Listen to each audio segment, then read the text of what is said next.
This one.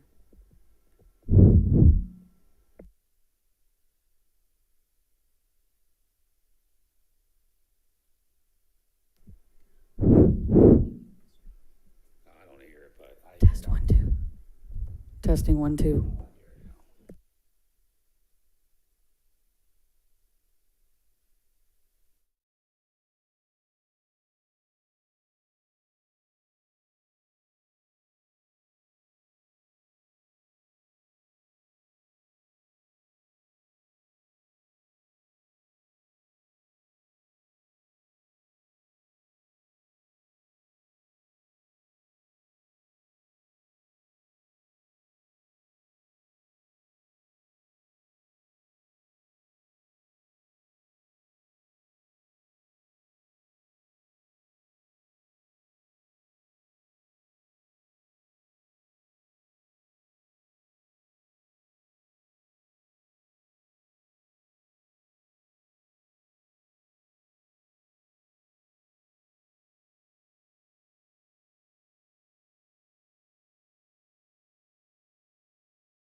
Oh.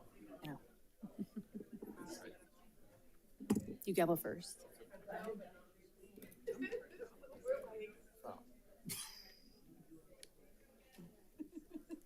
Did you say we're good? Steve Jobs says it's 6. Welcome back to open session. We will start with our land acknowledgement. And we will start with Ms. George.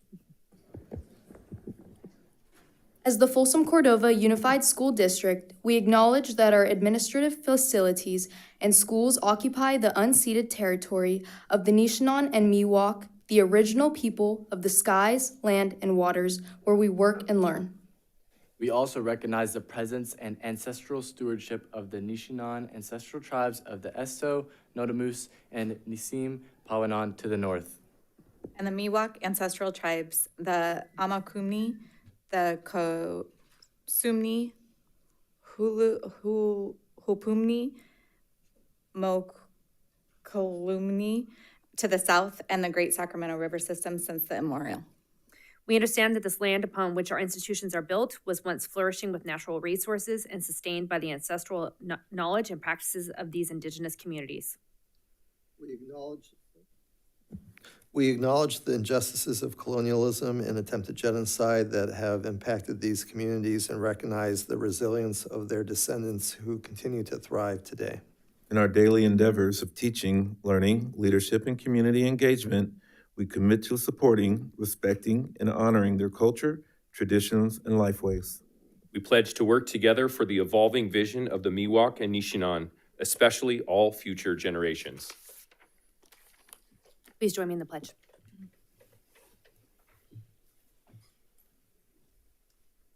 I pledge allegiance to the flag of the United States of America and to the republic for which it stands, one nation, under God, indivisible, with liberty and justice for all.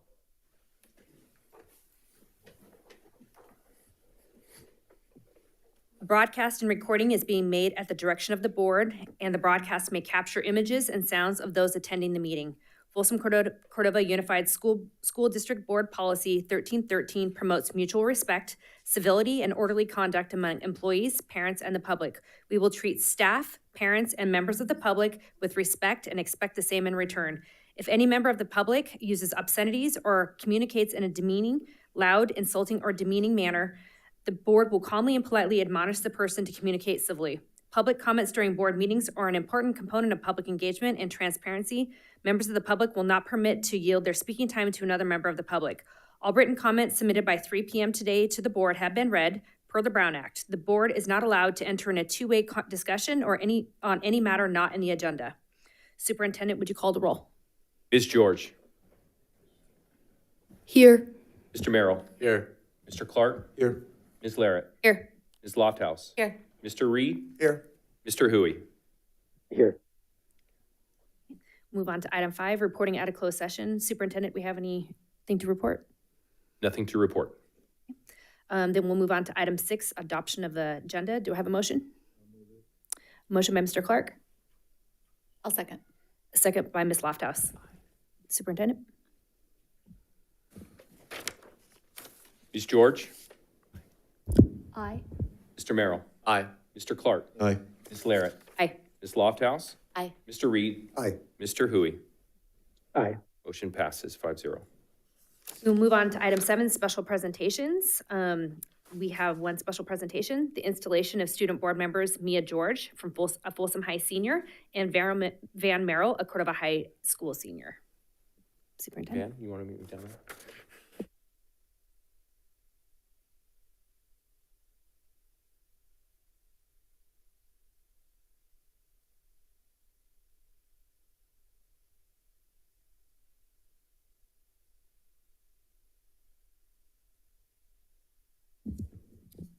Recite the oath of office. I state your name.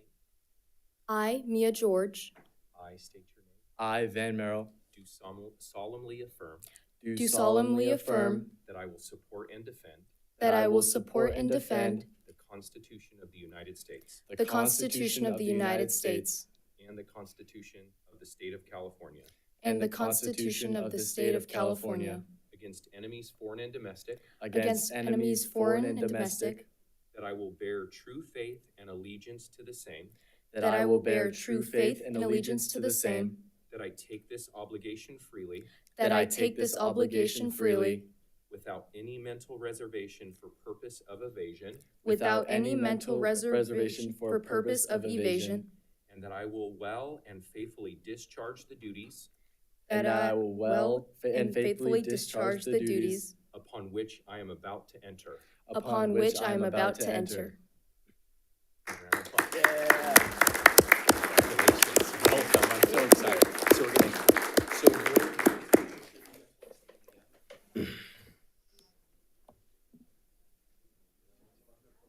Want us down or up here? it's up to you guys. Last year you were up there, but you want to come down? Yeah. New year. Let's go.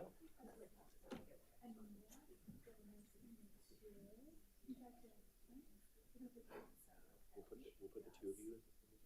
3, 1, 2.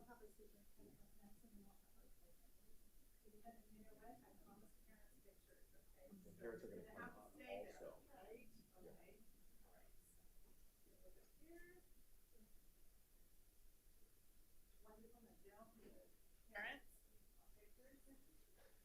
They're coming to be in the photo, correct? Or take the photo?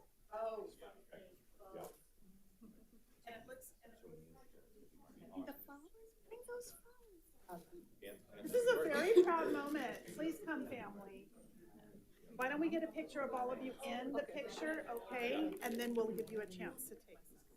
Come next to your daughter, Oh, yes. please. Yes. We know there's a lot of family support for our students. Really appreciate it all. So, what a lovely picture. All right, 1, 2, 3. Okay, thank you so much. Did you want to get some pictures? Water? You're okay? Oh, no, it's fine. It's fine. Awesome, thank you. I'm not really in charge, but sometimes Congratulations. You got a 10 for it. Let's go. Super.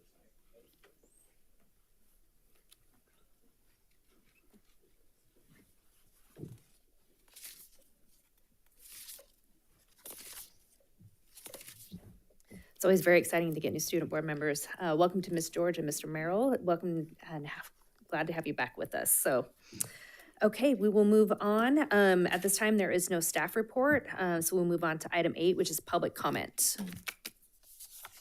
Time will be given to the speakers at the discretion of the board. The law allows public to address the board on any matter not on the agenda, but the law prohibits action by the board on non-agenda items. We will start with Tammy Reyes.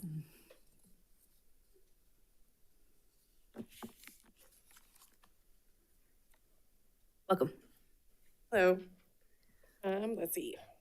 My name is Tammy Reyes. I have 2 daughters that go to Cordova Meadows.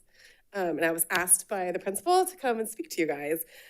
So we had some input from our local school, and they wanted to let you guys know that the quality of schools and local education is important to our local quality of life, our economy, and our community. It is important to let the residents of Rancho Cordova decide on this matter. Good schools are part of why we live here. We must maintain our local schools. Our schools are important to our community, workforce, and economy. Our schools are often community hubs beyond the work that takes place inside the classroom each day. No money could be taken out of by the county, state, or federal governments. We keep our taxpayer dollars local in Rancho Cordova. Local schools are an important part of the community, allow us, the community, to decide on this. Our high schools are important to local job training, making sure our students have real-world experience when they graduate. Our schools are great, but they have been around a long time. We need to modernize to ensure they meet academic needs and they are safe places to learn and play. We need to make sure classrooms remain clean and safe. Now more than ever, we need to ensure that all of that is possible to keep our school students and staff safe. Some of our classrooms have deteriorating electrical systems and wiring that need to be fixed, and some of our schools' bathrooms need to be upgraded and improved. Some of our schools' heating and cooling systems are coming to an end of their life expectancy, and some of our schools have leaky roofs that need to be repaired, and everyone deserves a healthy and safe environment. Thank you. Okay, up next we'll have Earl Smith.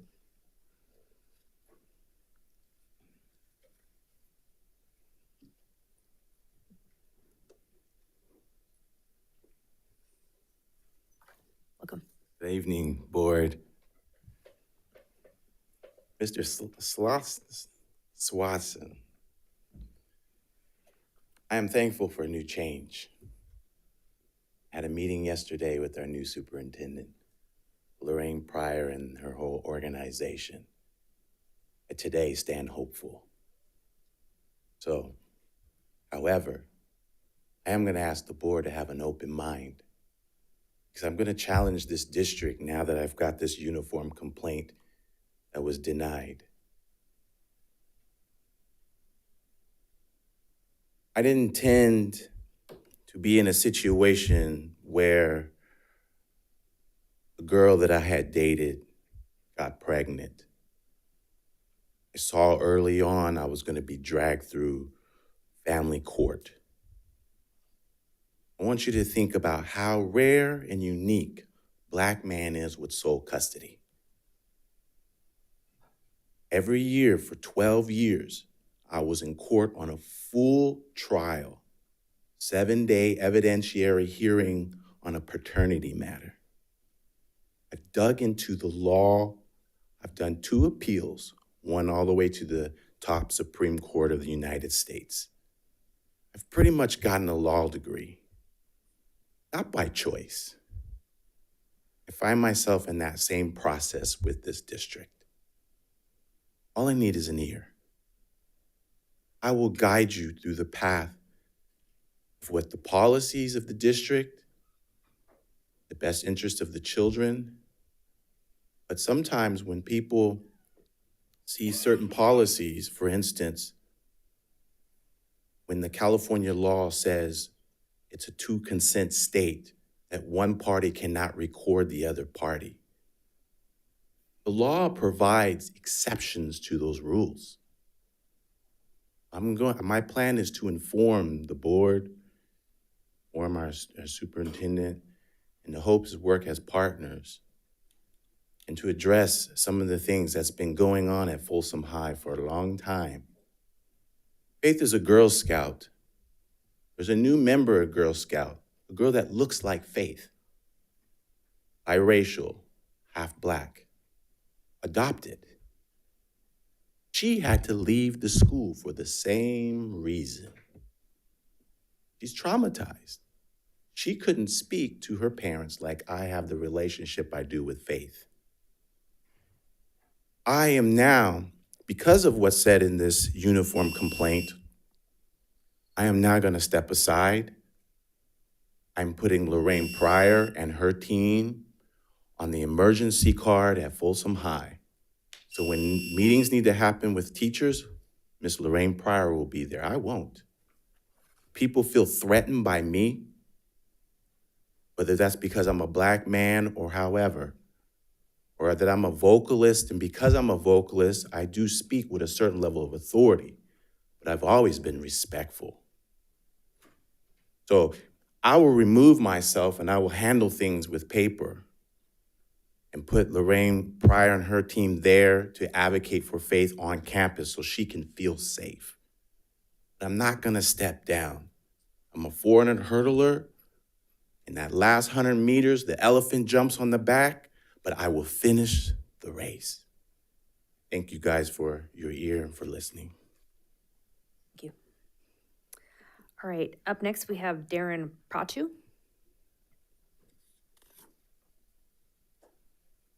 Good evening. I stand before you as Darren Prachu. I'm actually a parent of a Folsom Cordova Unified School District student and a Folsom High School graduate of class of 1993. I'm here to address you about your decisions to eliminate the bus stops. Folsom Police Department data shows that on Blue Ravine Road, where Folsom Middle School is, between 2022 and 2024, there were 135 collisions. 15 of those collisions ended up in an injury.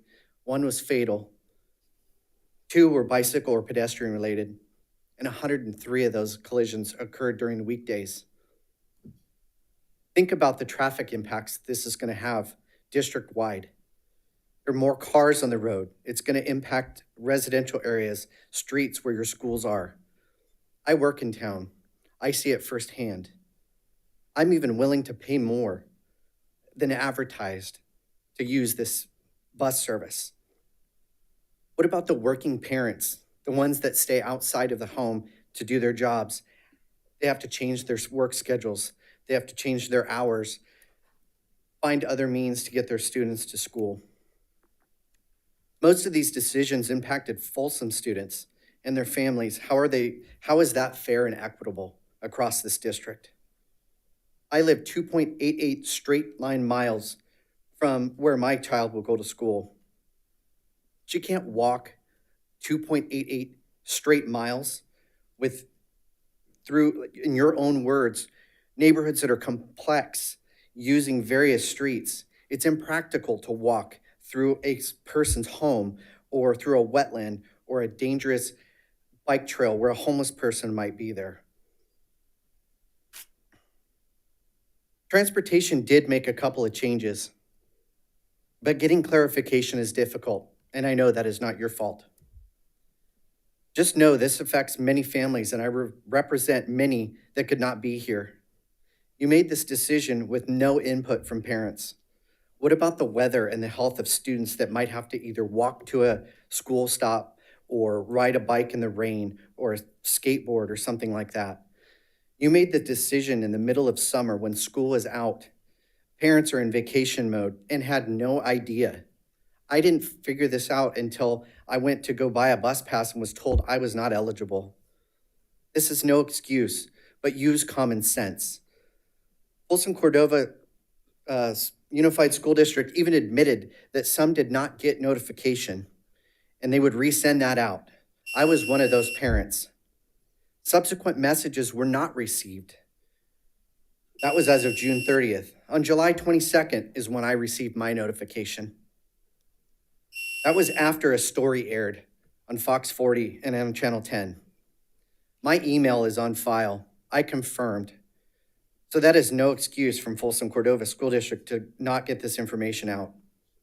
I ask you to reconsider this policy in the name of education and safety for all of the Folsom Cordova Unified School District students, parents, neighborhoods, and community. Thank you. Up next, we have Sabrina Prachu.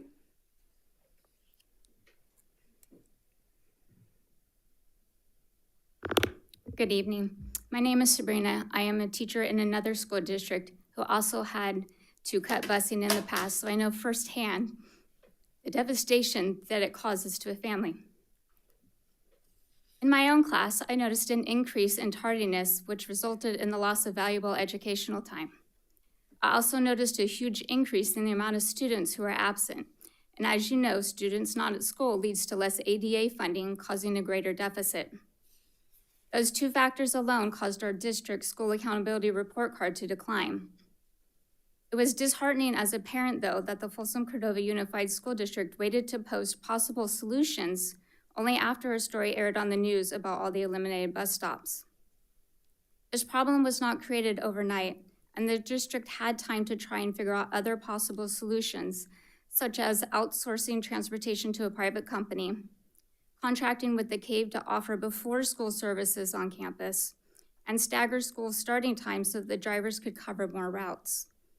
I encourage you to reconsider the board policy put in place this year so that all students can benefit from the education they deserve.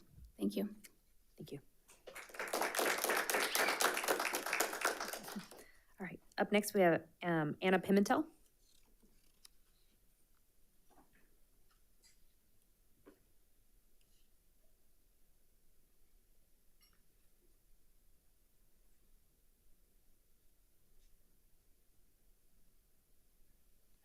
This is Ana Pimentel, and she'll be speaking in Spanish. She is our DLAC president, but speaking in public as a public comment.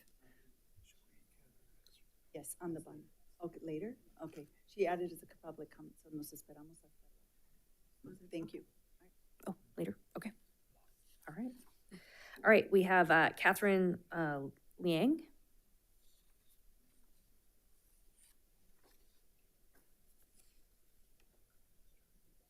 Good evening, board. My name is Catherine Liang. I have a middle schooler at Folsom Middle. I'm here because of the change in the busing situation Couple of things. First of all, this is going to create great congestion in an already pretty crowded area during drop-offs.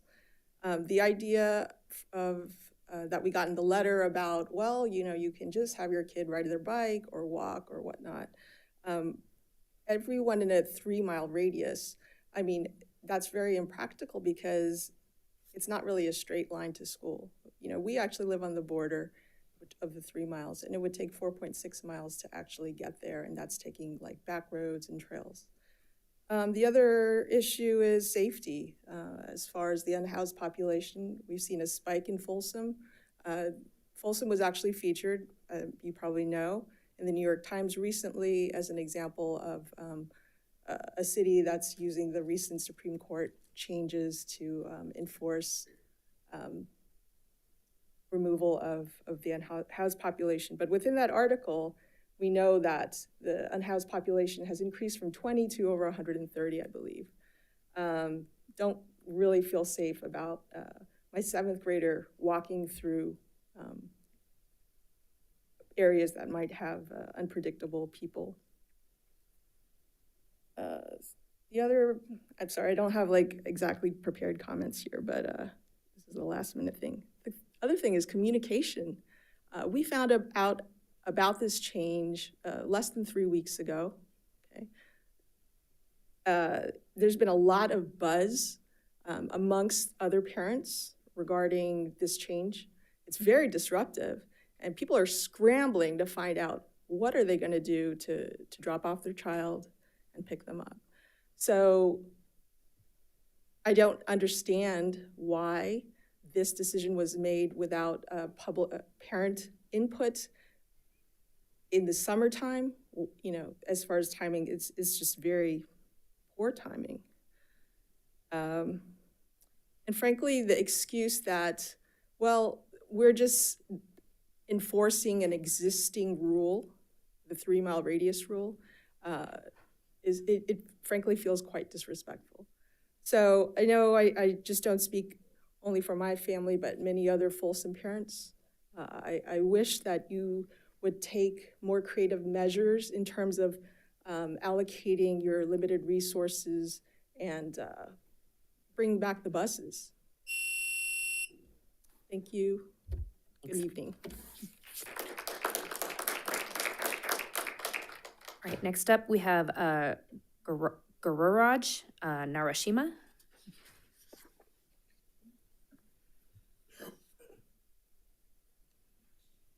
Good evening, board. I'm going to talk about the same topic, the bus changes that you have done last month, which has impacted parents like me. My daughter goes to middle school, and like many of the people who have already commented, we are also impacted. We are working parents. We had some arrangement thinking of, okay, bus is going to be there. All that we have to do is walk the child to the bus stop, and then we pick her up once the school is done. But that's not the case. That's a surprise for us. So we'll have to make changes in our work plan now, which was not planned for, which is going to be very difficult. And like many of them already said, it's going to have a lot of traffic congestion near the school areas. So already we have heard that traffic is horrible over there. To drop or pick up kids from the school, it's going to take a hell of a lot of time there, but it's going to increase more now. And we are not prepared for this. Like this decision happened on June 20 when only one of the board members voted against it. The rest of them were probably didn't have a proper understanding of the radius, distance, or whatever. So whatever decision was taken on June 20th, we request you to roll it back and then maybe think of any other creative measures like one gentleman offered. Money is not the thing here, so we are ready to pay more if a bus is arranged there. And then one of the things that I observed is, see, Folsom Middle, there are 19 stops, which I looked into in your website. Out of those 19 stops, 13 are in the south of Folsom, where all the new housing is there. So just 6 on the old Folsom side because of the radius criterion that you have put in there. So was it like conscious decision or just because a highway comes over there? Or so what would happen to most of the kids who live in that 3 miles radius? So is that going to Is it not going to impact them? Are there more students on the south of 50 side? Was there any research done before this decision was taken? I don't know how it impacts other schools, but I was just looking at Folsom Middle data. So it's something that you could revisit and maybe decrease the number of stops south of 50 and then increase a little more on the north of 50 where we live. And thank you for your time. Thanks. Thank you. All right, next we have Mara Chadari.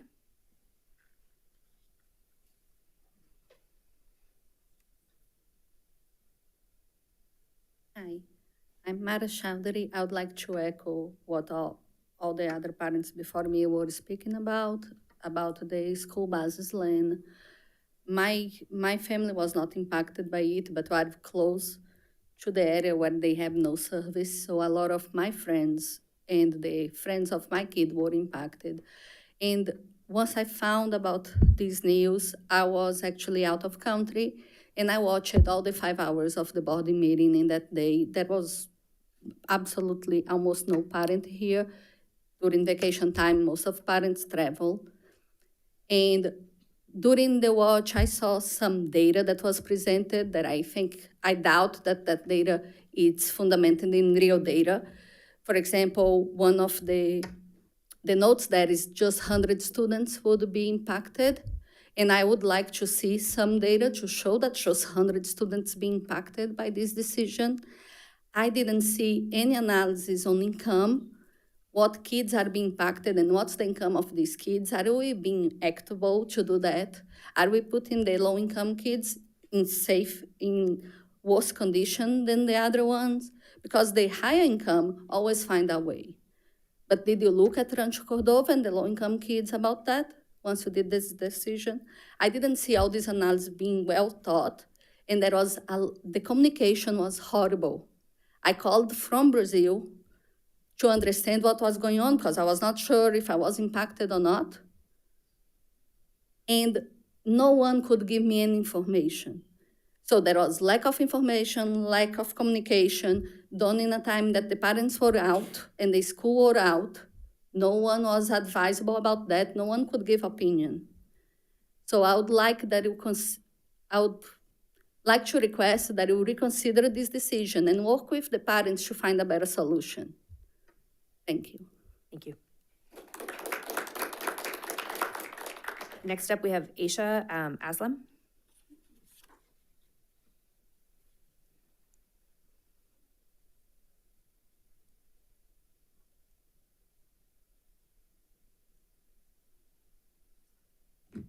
Hello, members of the school board. I'm here today to express my deep frustration and concern over the recent cancellation of our child's bus route, just 2 weeks before the school starts. This sudden and unexpected decision has caused significant inconvenience and disruption for our family, as well as many other families in our community. The timing of this cancellation is particularly troubling, 2 weeks before school. With such short notice, parents are left scrambling to find alternative transportation solutions. It is unacceptable that a critical decision regarding our children's safety and reliable transportation to school has been made without any consent or input from any parents in the middle of summer while parents are on vacation.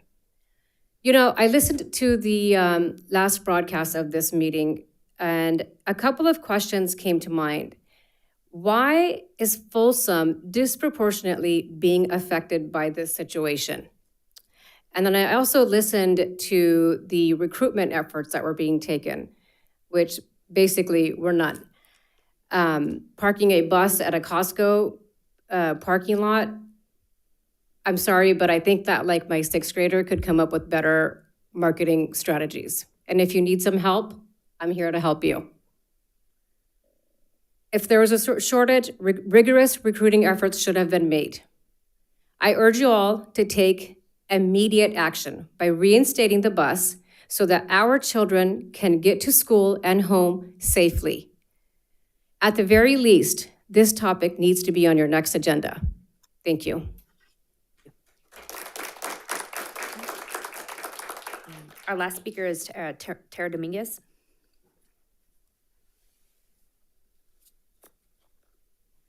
Hello, good evening. My name's Tiara Dominguez, and I am a parent of 4 students in the district and a huge advocate for public education and also a very loyal volunteer to the schools. And I am here as a voice for a lot of parents that I have talked to frustrated by the bus situation.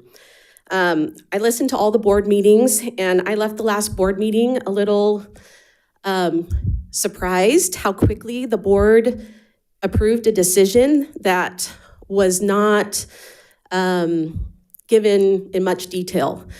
In the board presentation, in the presentation, it talked about walking distance. Only twice during the whole thing was radius even mentioned, and it was never mentioned as a distance. After reaching out to some board members, they also did not know that that's what they had voted on. I appreciated Chris Clark and David Reed for asking questions during that meeting and saying, hey, we're going to have some parents kind of struggling with this. And I think we've lost a lot of trust in the parents with the lack of communication and how this was presented to them. The information was sent out via email to some people, yet it wasn't posted on the website until a couple weeks ago. I'm not sure why, but it really felt to lots of parents that things were being hidden when that's the go-to location to receive information for the district and for our students. There are still no maps listed showing the radius, showing the distances, or the tool that's being used to create these distances. I feel bad for the transportation office. Those poor employees are just being slammed by angry parents, and I don't think it was fair. When I talked to them, they sent me back to the board members. So I think there's just been a lot of confusion. And I do have to give a shout out to Mr. Martin, who presented and has been brainstorming and doing a lot to try and solve these problems. I know using public transportation could be an option and has been mentioned, but there's no way I'm sending a 70-pound, 11-year-old boy on public transportation around here. I also heard today at the Folsom Middle pickup, schedule pickup, a lot of parents talking about this, and several parents told me that they have been told by the transportation office that it's a first come, first served pickup at the bus stop. So depending on the day, your kid may get picked up if the bus is open with enough seats, and if not, they may not make it to school on time. They would have to call for another bus. Last thing is I just want to mention that radius is not mentioned in the board policy. The link that was sent out in the email to the parents, never once does it say radius. And I would like to suggest and recommend that if we continue with this policy, that be amended, so then there's not that confusion, because there is no specification that radius is how things should be measured. Thank you so much. Thank you. All right, Kalavathi Chandrathe?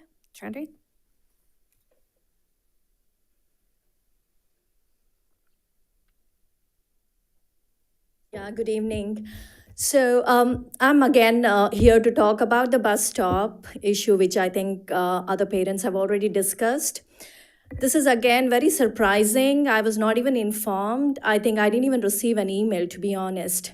And I'm surprised that why is it like Folsom City so biased with one part of the city and not the other part? What did the other part of the city of Folsom do, or the residents? Why? Where the bus has been canceled without informing the parents.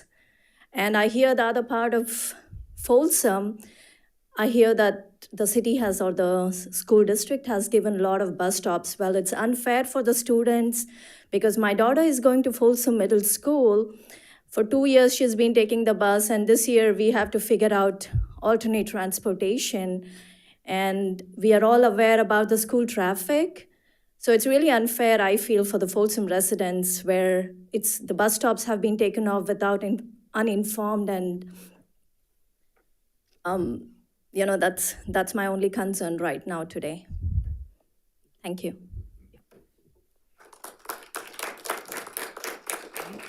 We have Melissa Keys.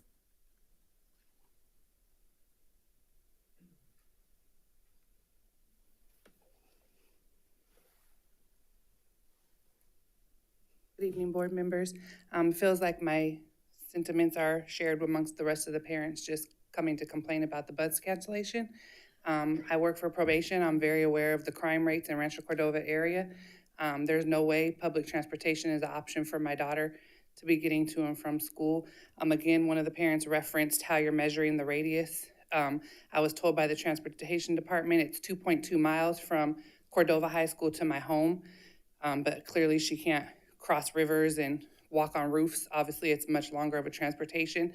They expressed that if it was within 4 miles of a area, she should be expected that she could walk to school, which I calculated the walk, and it would be approximately an hour and 25 minutes each way. Again, walking all the way down Folsom Boulevard, which is not safe for her to do.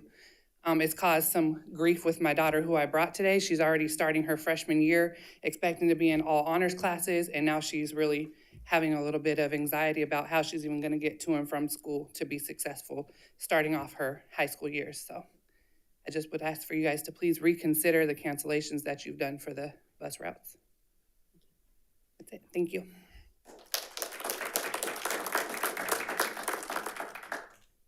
Okay, no further public comment. We will move on to item 9, reports of, oh, we have online comment.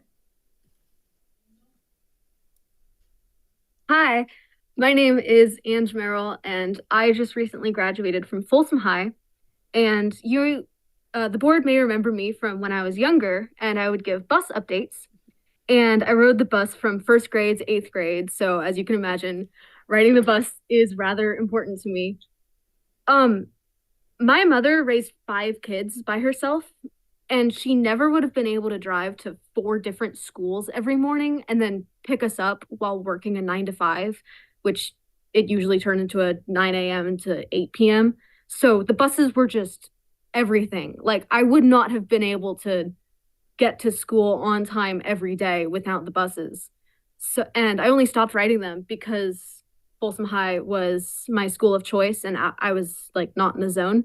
And sometimes I had to be dropped off at 7:30 a.m., which was 30 minutes before the free breakfast room was unlocked at 8 a.m. So that's 30 minutes every day of sitting in the cold or the rain or just alone. And it's like not healthy and not fun as a student. So I just wanted to give the student view of, because there was a lot of parents here today, just to emphasize that sometimes the bus is the only option, and like kids can walk longer to get to a bus stop. And I think just cutting out transportation for huge sections when like we could use more of the public transportation also. I think that it's important to have some way of getting transportation to these people who have been cut out. So yeah, that's all I wanted to say. Thank you. All right, no more public comment. Then we'll move on to item 9, reports of district organizations. We have first up SAB. Hello, everyone. We just recently had our SAB retreat just this Monday here in this very room. We had a great turnout, an amazing group of kids. About 40 of them came out. They took time out of their summer to their last few remaining days and got to know their new co-president and their new members. We hosted some icebreaker activities so they could get to know each other, and we started a discussion about like what students would want to see, like what changes they want to see in their respective schools. That's just like the foundation. Well, obviously we're going to expand more on that throughout the year, but we're kind of like setting the tone right now. Overall, I definitely believe it was a success, and me and I are incredibly excited to work with the new SAB throughout the year. Our next meeting will be September 14th on a Thursday at Cordova High School. So yeah, look out for that. Thank you. Okay, we received an email from Mr. Korn that there was no report from CSEA, so we'll move on to FCEA.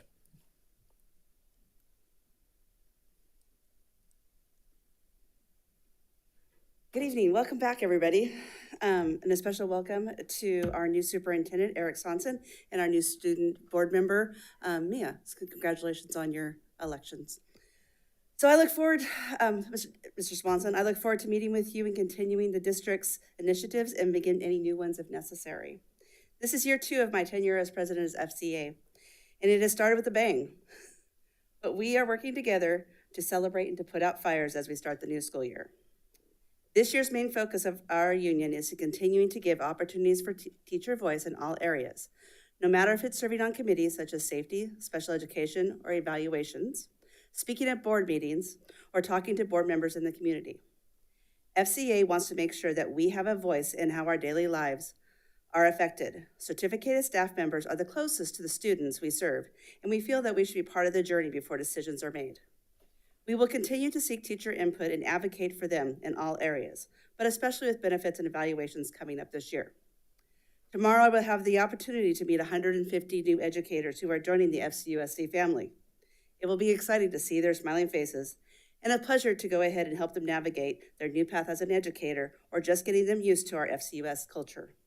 Obviously, with hiring this many new teachers, we are still working on the district's focused directive of retention. I hope that we can help with that endeavor. One of tonight's agenda items is the bond measure for Rancho Cordova. At the present moment, the certificated staff needs more details before we can commit to any type of partnership or endorsement. I know that some of our schools need this bond desperately to pass. However, our members are concerned with how this will impact the community and how its voice will be heard. As we gather more data and information, we have a better understanding of the bond itself. I hope that we can collaborate with our educational partners and we will be able to do what is in everybody's best interest. Know that FCA still feels that all students deserve the best, but also our certificated staff deserves the best as well. We look forward to an inspiring and collaborative year. Thank you. Thank you. Okay, we'll move on to Folsom Cordova Leadership Association.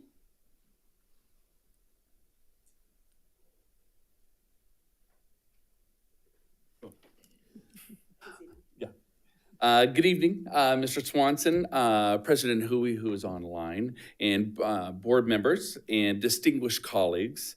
I am Kanan Peterson, and I am this year's FCLA president. It's a 2-year term. We are thrilled to have our campuses and departments back and are ecstatic about the start of the school year. I want to celebrate and share some of the many things that our managers and our site leaders have done to kick off the school year.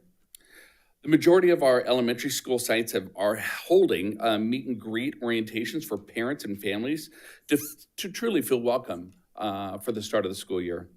Dr. Ayana Peace and her team, as well as several other school sites, have collected needed school supplies to ensure that they have what they need to be successful for the start of the school year. With the guidance of the curriculum and instruction team, more than 100 district leaders attended a multi-day training over the summer focused on professional learning communities in order to continue our work in building a robust PLC culture at all of our schools. It was great. Attendance and due process leaders are training our campus monitors and yard supervisors next week to ensure that they're not only being welcomed and building relationship, but creating a safe environment. Our special education department has been busy training both certificated and classified to ensure that we are creating inclusive environments at all of our schools. Our secondary sites held their annual web and link crew activities for our transitioning 6th graders into middle school and our 9th graders into high schools. Under the leadership of Marie Pollock, and her team, they were able to have 600 kids over the summer find enriching activities as well as food services, supporting healthy meals throughout the summer, which was great. ETIS, I checked this morning, ETIS has cleared almost 3,000 tickets, getting ready for our teachers to return. Maintenance and Facilities Department was able to complete a significant amount of work orders, deferred maintenance projects to ensure our facilities are ready to receive and educate our students. Our newest school, Alder Creek Elementary School, was completed and is holding its ribbon cutting ceremony. So if any of you guys are not doing anything tomorrow at 9 o'clock, the ribbon cutting is tomorrow. This morning, our coordinator of new teacher and support and development, along with human resources and district staff, welcomed more than, I had 100, but it's 150 new educators, and it was great. I mean, they're truly excited. Lastly, this is just a small snapshot of all the great work and hard work and dedication that our leadership team has put on to make this 24-25 an amazing year. FCLA and our team and our board is committed to inspire our leadership team, our students, and our community. We look forward to building connections with our students, among other colleagues, as being a resource for our community.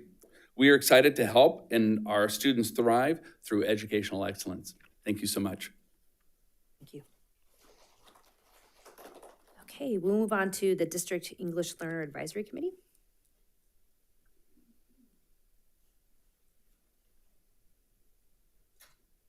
Good evening. We have no report tonight, but our president will be speaking later on an item on the agenda. Thank you. Thank you. Okay, we'll move on to item 10, agenda consent.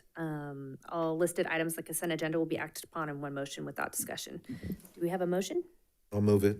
Motion by Mr. Clark. I'll second. Second by Ms. Lofthouse. Superintendent? Ms. George? Mr. Merrill? Aye. Mr. Clark? Aye. Ms. Larrett? Aye. Ms. Lofthouse? Aye. Mr. Reed? Aye. Mr. Hui? Aye. Motion carries 5-0. Thank you. Okay, we'll move on to item 11, which is discussion action. We'll start with item A, which is approval of the 45-day budget revision.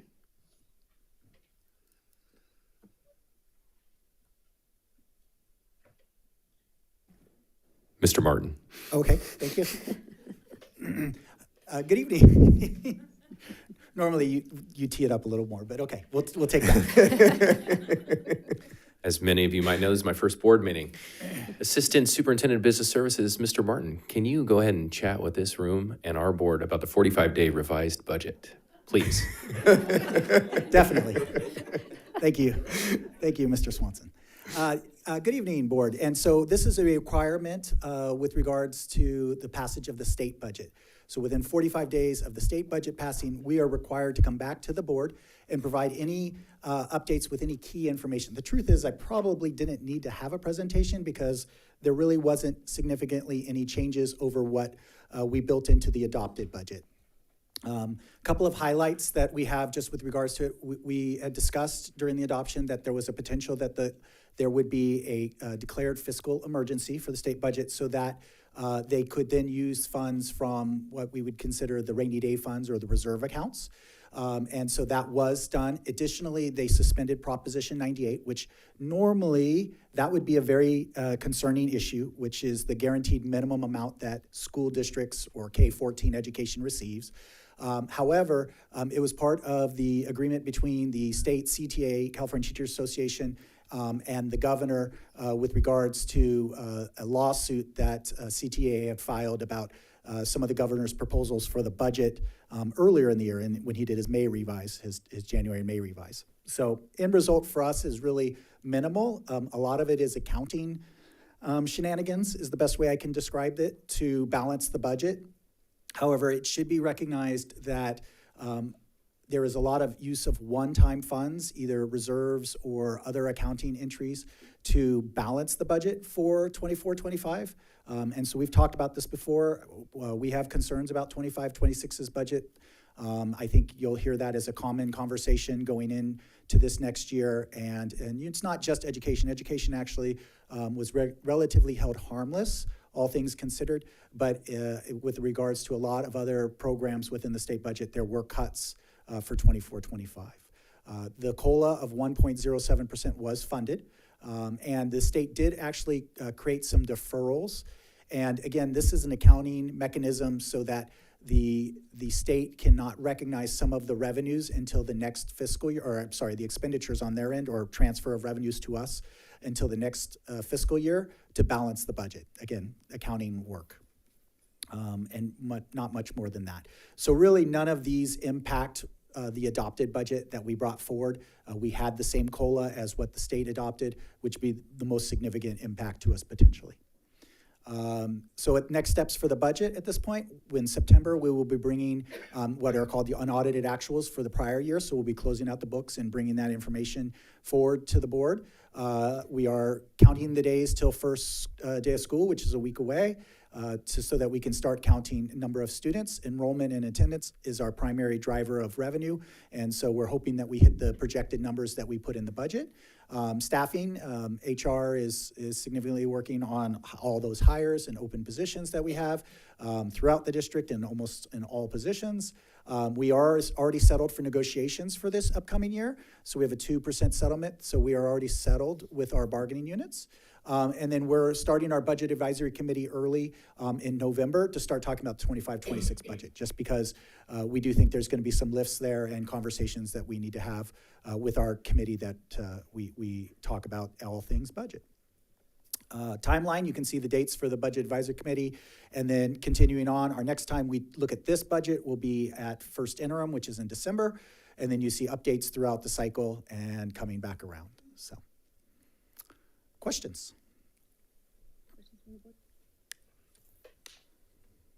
Any public comment? Online? No?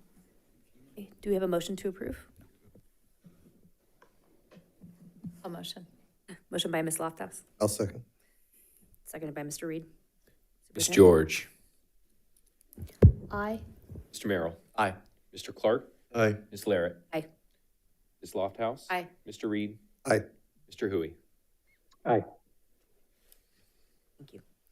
Okay, we'll move to item B, adopt resolution number 08-01-24-06, authorizing the issuance of the Folsom Cordova Unified School District, Sacramento County, California, 2024 General Obligation Refund Bonds, Series A, School Facilities Improvement District Number 4, and actions related thereto. I realized, Mr. Martin, what you expected from me on the last item. So Mr. Martin is here to talk to us today about the next two items at once. We'll have to vote individually on them, but they're going to be coupled in the presentation, and it is our work as a district to take care of the taxpayer. And so, Mr. Martin, would you like to talk about items B and C? Was that a little better? Yes, and so we have a presentation this evening from Chris Hyatt from Kegent, who is our financial advisor firm. Chris is going to come up and just walk us through a refinancing situation that we have an opportunity for a few of our outstanding debt service issuances that we have that will create a ongoing savings to the taxpayers in our community. It won't actually create any savings for the district, but it is for the taxpayer side that receive a benefit of this refinance. So, Chris, I have a...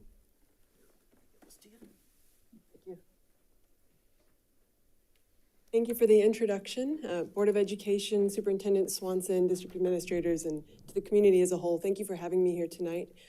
As Mr. Martin mentioned, I'm here to talk about potential bond refinancings.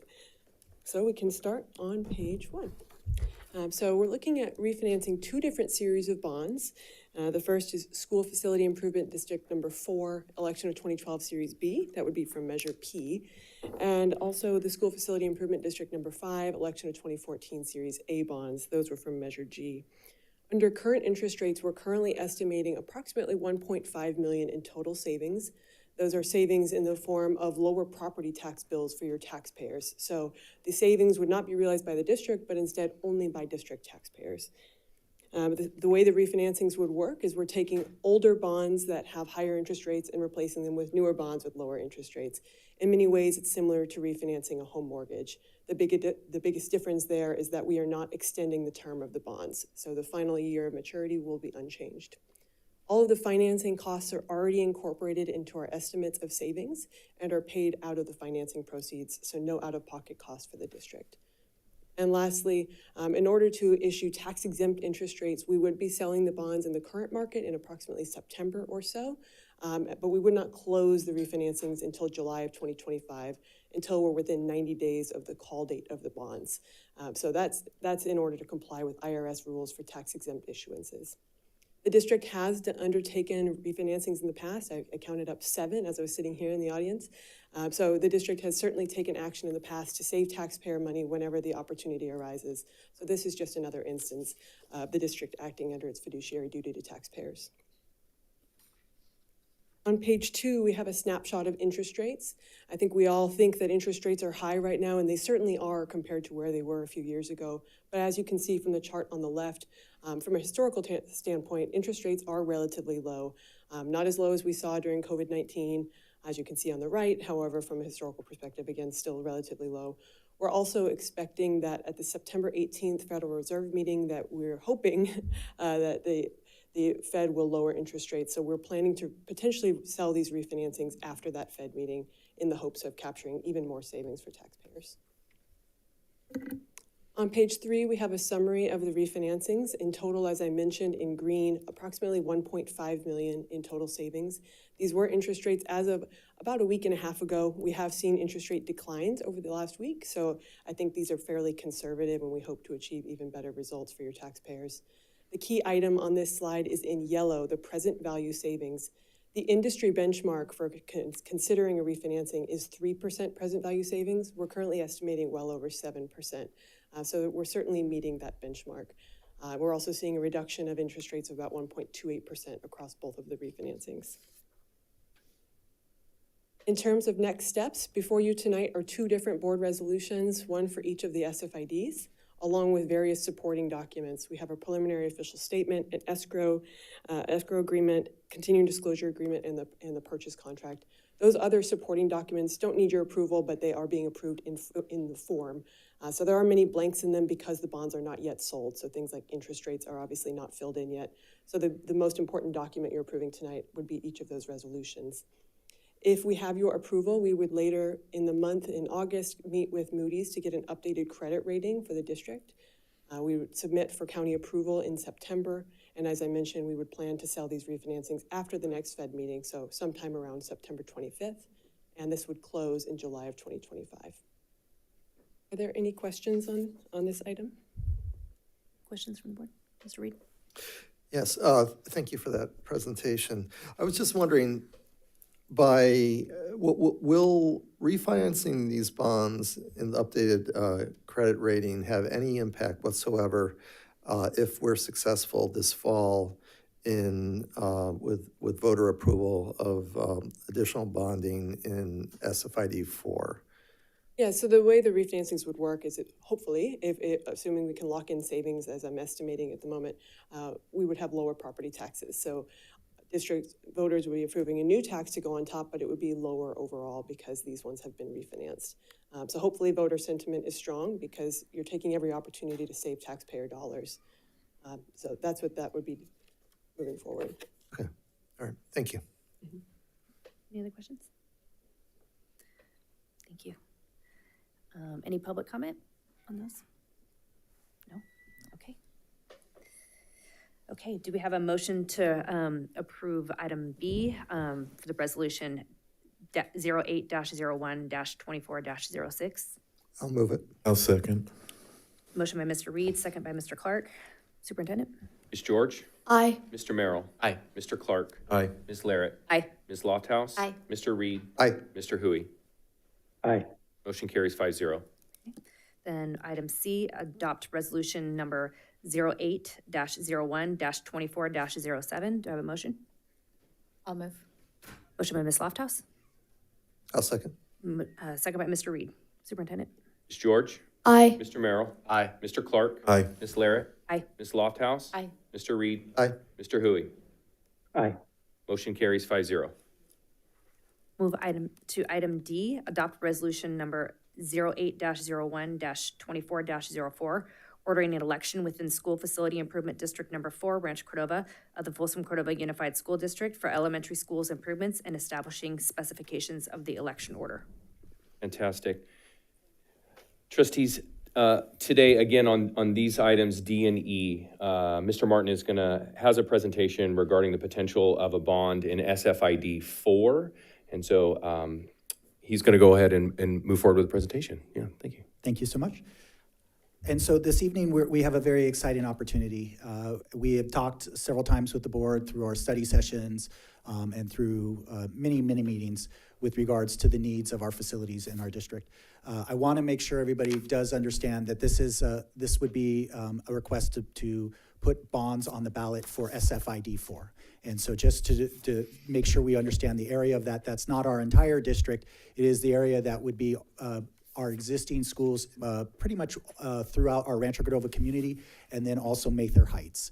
And so that would be the area that we're talking about here. So I'm just going to go through a few quick slides to just talk about why we have needs for the bond, the support related to that with our community, some financial information, and then the timelines associated with going out for a bond.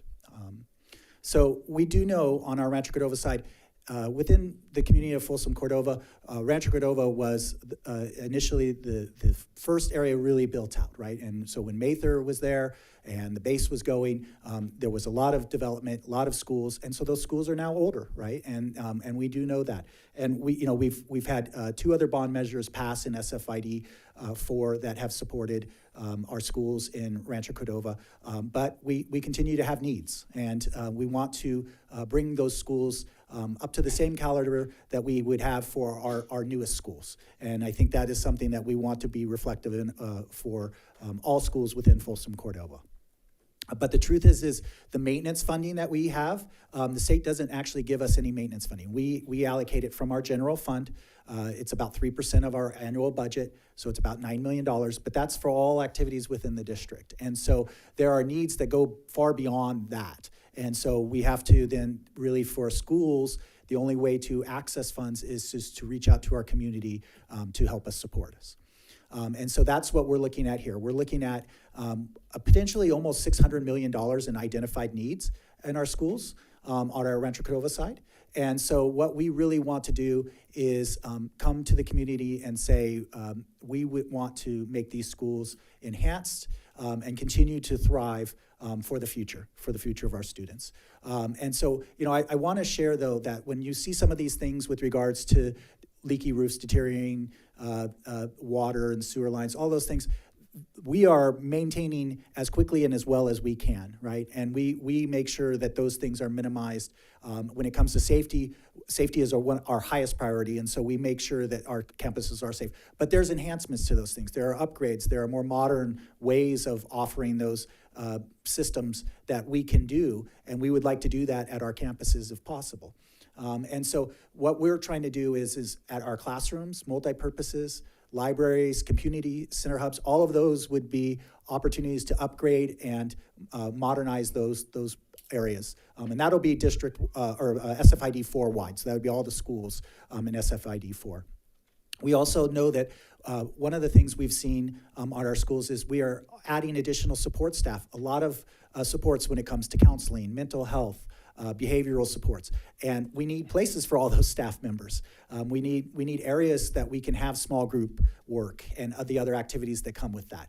And so that is something that we see in our campuses and it was like the community school hub areas, things of that nature where we can do clinical medical supports as well as other supports for students. Additionally, specifically in elementary areas, we also know that we have expanded our kindergarten and TK programs and special education as well. And so in those, we need larger rooms with bathrooms in every room and some of those features and systems that we don't have. Secondary sites, we know that our libraries, gymnasiums need to be updated, multi-purposes. And one of the biggest ones that we saw from the community input, but also that we know has true great outcomes for kids is CTE and career readiness. And so we want to continue to expand that. We have some amazing programs at Cordova High, but we know there are opportunities to even provide more options for our students. And so we would be very excited with the bond funds to be able to do those and make those expansions happen at our schools. And so you can see here there were 2 bonds that have been passed in SFID 4. Both have been, at this point, exhausted. We don't have access to the funds on Measure N due to assessed value. We talked about that before. We're capped at $60, and so there is extra dollars that have been authorized, but we won't be able to access those for quite a ways out until 2033 is what our estimate is. But you also see the passage rate. I want to share that. So that normally the required passage rate is 55%, and what you've seen in SFID 4, the community of Rancho Cordova, is they really, truly support schools. You can see how high of a support rate is. That's excellent. And what that shows is that people value our schools and they want to have great schools for their students. And so we're very excited to bring this forward to the community for another opportunity to continue enhancements. And so what we're recommending is 2 bond measures. And the reason why is as you can see, we have identified almost $600 million worth of project needs. And what we would love to do is take a big chunk of those and do those. So when we're talking about getting bonds, we're looking at 2 bonds. One that would be concentrated at our elementary school sites, and one that would be for our secondary sites, which would be our middle school, high school, alt eds, all those kind of types of services. And so what we see is those dollars, by really asking our community for 2 bonds as one program or project, what we see is a impact on all of those campuses in Rancho Cordova. And that's the goal. And also we do know that with going out with this request, we will also then have access to state matching funds, and hopefully that bond will pass. There's a state bond that's a $10 billion bond that will be in the November ballot. If that passes, we have additional capacity and authorization, so we would get more dollars from the state to help offset what we're asking from the taxpayers to be able to do more work and more projects in the community. One of the things we did early on last year was reached out to the community and started having conversations about schools and needs. And we heard overwhelming that the community in Rancho Cordova supports schools. They want excellent schools. They know the benefits of that, not only for the students and the outcomes there, but also for the community as a whole. And the tax rates and the assessed value rates of the community and property values, all of the things that come with good schools. And so you can see all the different community groups that we met with and spoke to and talked about what's going on in Folsom, Cordova, and specifically Rancho Cordova. And then we also had a Join the Conversation survey, and we had almost 400 parents participate in that. And you can see there that they identified some areas of need. They want to retain and attract highly qualified teachers. And we're very excited to work with FCEA and find a place where they'll be on board and supporting of these resolutions that the board will be taking forward. We have no doubt that this will benefit the teachers and the students of Folsom Cordova and make it so that we have the best opportunities for our kids. You can also see from the survey that was done by our consulting firm, same things, retaining and attracting teachers, safety and upgrading systems and job training opportunities, right? They want to make sure that when people leave Rancho Cordova, they have an opportunity to be successful in the job sector or in college or whatever the case may be. And so this is the most recent survey that we completed with the survey committee and or with the contractor that we had. And you can see here for each bond there was overwhelming yes, and you can see there 71% for the middle high school, a little lower for the elementary.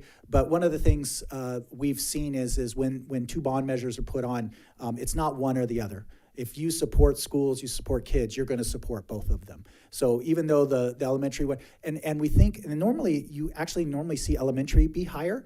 One of the reasons why we think with regards to Rancho Cordova, why the middle high school is higher is because of just how much history and how proud people are of Cordova High, Mills and Mitchell, and what they remember. And because you have a lot of second, third generation folks that have grown up in Rancho Cordova, and they know once a Lancer, always a Lancer, right? And so they really are in support of those needs and activities with regards to going out for a bond. This is the language within the bond. It's almost identical. One will be for the middle high school, one will be for elementary, but really the request is the same. We're asking for what on the bond language here, it says 6 cents per $100. Normally what we would say is $60 per $100,000. The average home is about $300,000 in the SFID4 area. So you're looking at about $180 a year. For each bond, so you're looking at about $360 total, is what we're looking at per, and that would be homeowners that would be paying that, right? And so that's kind of what we're looking at. But we're also talking about being able to do, $288 million worth of projects, not including the state matching funds that we could potentially access for some of those projects. And so this is what we are looking at here. This is information. Chris and her team put this together for us. It just gives you kind of an idea. these dollar amounts may fluctuate based off of the project scope in each cycle. We obviously can't issue all of it out at once for a couple of reasons. One, we just don't have the capacity to do work on all of our campuses and all the projects at once. So we have to phase that out. And so one of the things we'll be doing after this is really starting to get out to the sites, having communication, having conversations about what are their priorities at that site. But we also know we, as a board, you've already set priorities. We want schools to have a certain standard, right? When it comes to educational options for students, when it comes to the finishes and materials that are equivalent to our new educational standard schools, and then when it also comes to the community hubs and some of those other outreach pieces that we want to have at our school sites. And so we know those things are built in, but there may be other things that are unique to each of our campuses that they need, and we'll be building that in as part of the master planning for all of the areas as well. Timeline. So if the board takes action today, the timeline is just perfect so that the last day that we have to turn everything in the county elections is on August 9th. Tomorrow we'll be running all the documents over if the board approves these items tonight, so we'll be in time. We see right around the end of September, early October is when the elections guide gets mailed out. They start mailing out ballots. Remember, this is a full mail-out ballot situation. There, you can, on election night, go and vote, but everybody will be getting a ballot. And then the last day to vote, register to vote is October 21st, and election day is November 5th. One of the things you won't see in here is anything related to the campaign conversation, because that really has to be outside of the scope. We have very specific guidelines of what we're allowed to do when it comes to as employees of the district, and so we have to be very careful with that. But I know that there is a lot of support within the community. I know that a lot of staff and folks want to support this bond, and so there will be opportunities outside of work time and conversations with regards to a campaign and all of those processes and steps. So questions that I can answer for the group? Questions, Mr. Reed? Yeah. Just a quick question on page 8. Yeah, 8. So 144 million for both elementary and middle high. If the state passes their matching fund bond this fall, remind me, what percent do they match? It's like 30%? Well, it's first if it's a modernization project, and I'm probably going to look over to Matt, who can maybe kind of stand up and talk more details. Matt, would you mind coming up and fielding this one? I don't want to misspeak on this. Okay.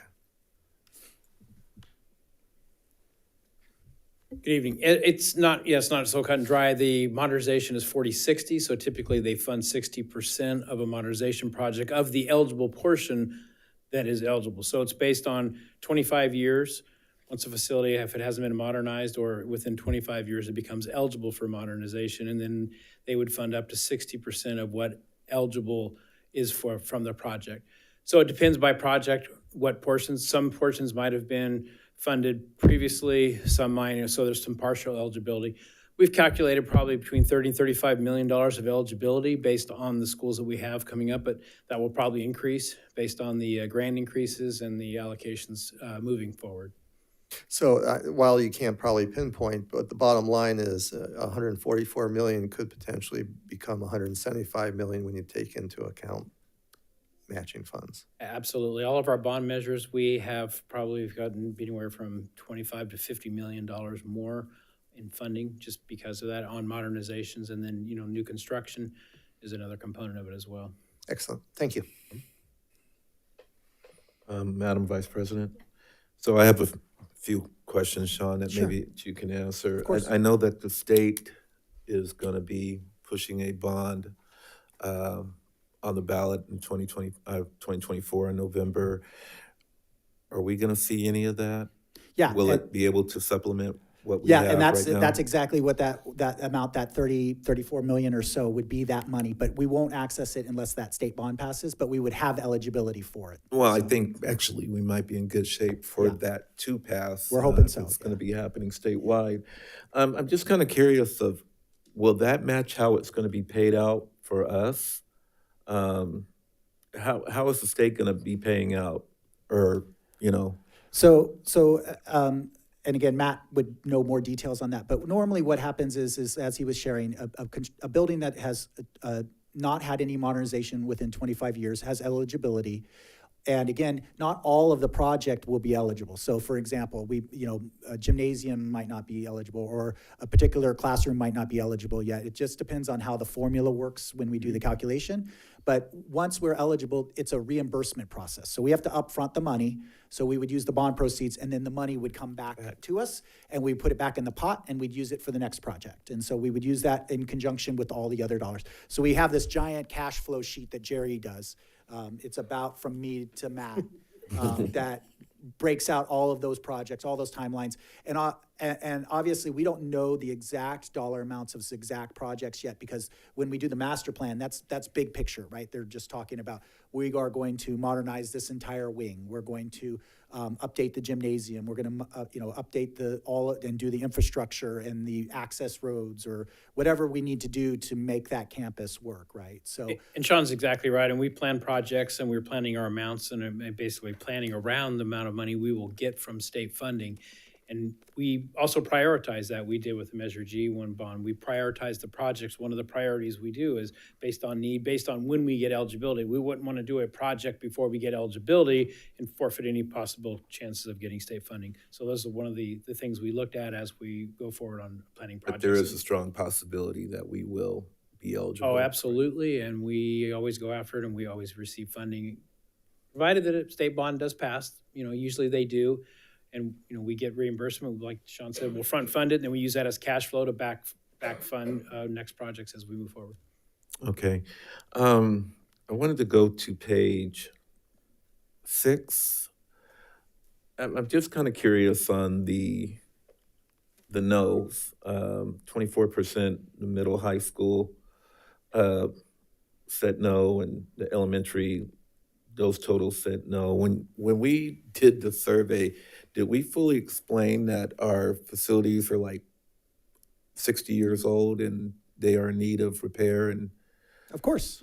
But I've never seen 100% approval of anything. Yeah, I'm just kind of curious. I can tell you the sky's blue, and someone will tell me it is. I mean, not. if Rancho Cordova is a proud community, you would think that those folks would say, hey, you know what, let's get it. I will tell you it is a proud community, because 70% is outstanding. Oh, yeah, absolutely. Normally, we are butting up on the mid-50s, right? And so I would tell you that is an outstanding number. Okay, and then. So don't despair about the no's. No, I mean, and it could change. I mean, they could swing over and say, yeah, let's do it. I mean, I'm just wondering if they fully understand the ramifications of it. I just need 55 and 1. Yeah. 55% plus 1. That's all I need. Okay, and I know that you survey both homeowners and renters. It was a random screening of those that vote. So it's a random polling, and we did this twice. We did it early, remember, last year, and this one was in early June. And again, so it's random folks that you're looking at, but it is people that are registered to vote, so that you're getting a cross-section sampling. There is obviously a margin of error anytime with a survey, but what I would tell you is consistently on both sides, the numbers have stayed relatively high for us. I mean, we're still up in the high 60s to 70s. So yeah, I'm just kind of curious, and I'm wondering if those renters per se, the possibility of the, obviously the homeowners are saying, yeah, sure, let's do it. Or if there are landlords out there that are homeowners saying, yeah, let's do it. I'm wondering if the renters know that possibility of that higher rate could be passed down to them through their rent. Yeah. I couldn't speak to that conversation happening or not. Mm-hmm. What I tell you is that normally the support level doesn't change if you're a renter versus a homeowner when it comes to that calculation. We don't see a significant deviation from one from the other. Okay. But I understand what you're saying there. Yeah, and that's always a good thing.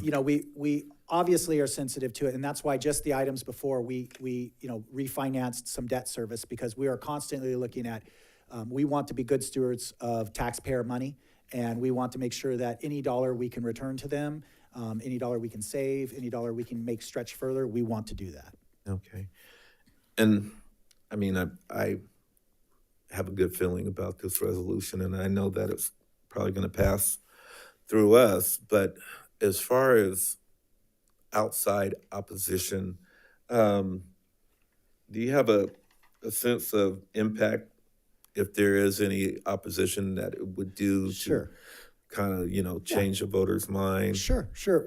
Anytime there's negative opposition, that can potentially move the needle the wrong direction. But what I will tell you is first of all, it's a school bond. And normally there is never any actively opposition. We will be presenting in front of the Taxpayer Association and making sure they understand why we're doing this and what the impact is, because normally that's a group that advocates to ensure that tax dollars are used appropriately and minimized and all of those things. And so we'll be talking to them.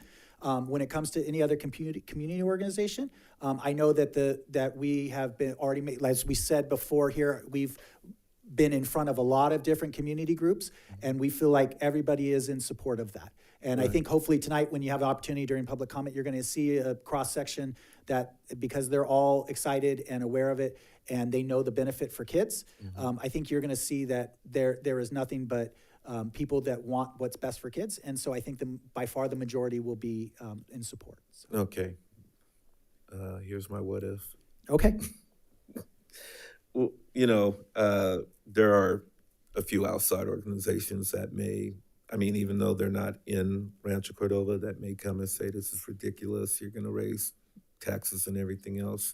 Do we have a strategy in place to, possibly avoid opposition coming in and talking that craziness? So if you're talking about a campaign, I couldn't speak to any of that at all because I'm not allowed to. So, but what I would tell you is what we will always do is give factual representation to all of the data and where that money is going to go. And I think one of the things that we really want people to understand is, first of all, any passage of these dollars, we will have a committee made up of a taxpayer association member, a retiree, a business person, a parent, staff members. All of those representatives will be on a committee that will review every expenditure and activity that is done under these bonds to ensure that what we say we're going to spend it on, it gets spent on that. Funny you should mention that. I was going to ask about a bond committee. How is that going to be selected? What's the process There's on that? Prop 39 requires very specific language. So a representative from all those different groups has to be there. As long as there are any proceeds or dollars being spent, then the committee meets at least once a year to review all those expenditures. There is an independent audit that is done for that. And then it actually, projects are also reviewed by the state if any state matching funds are included. So at least once a year, is it possible we can mandate it when we're active, it will probably be quarterly or so. Okay, yeah. That's a question. All right. Once it kind of becomes dormant, then we slow it down, and if there's not very much activity, then we slow that down. But yes. Awesome. Thank you. Okay. Any other questions? Okay. We will move to public comments. First up, we have Dr. Mahaffey.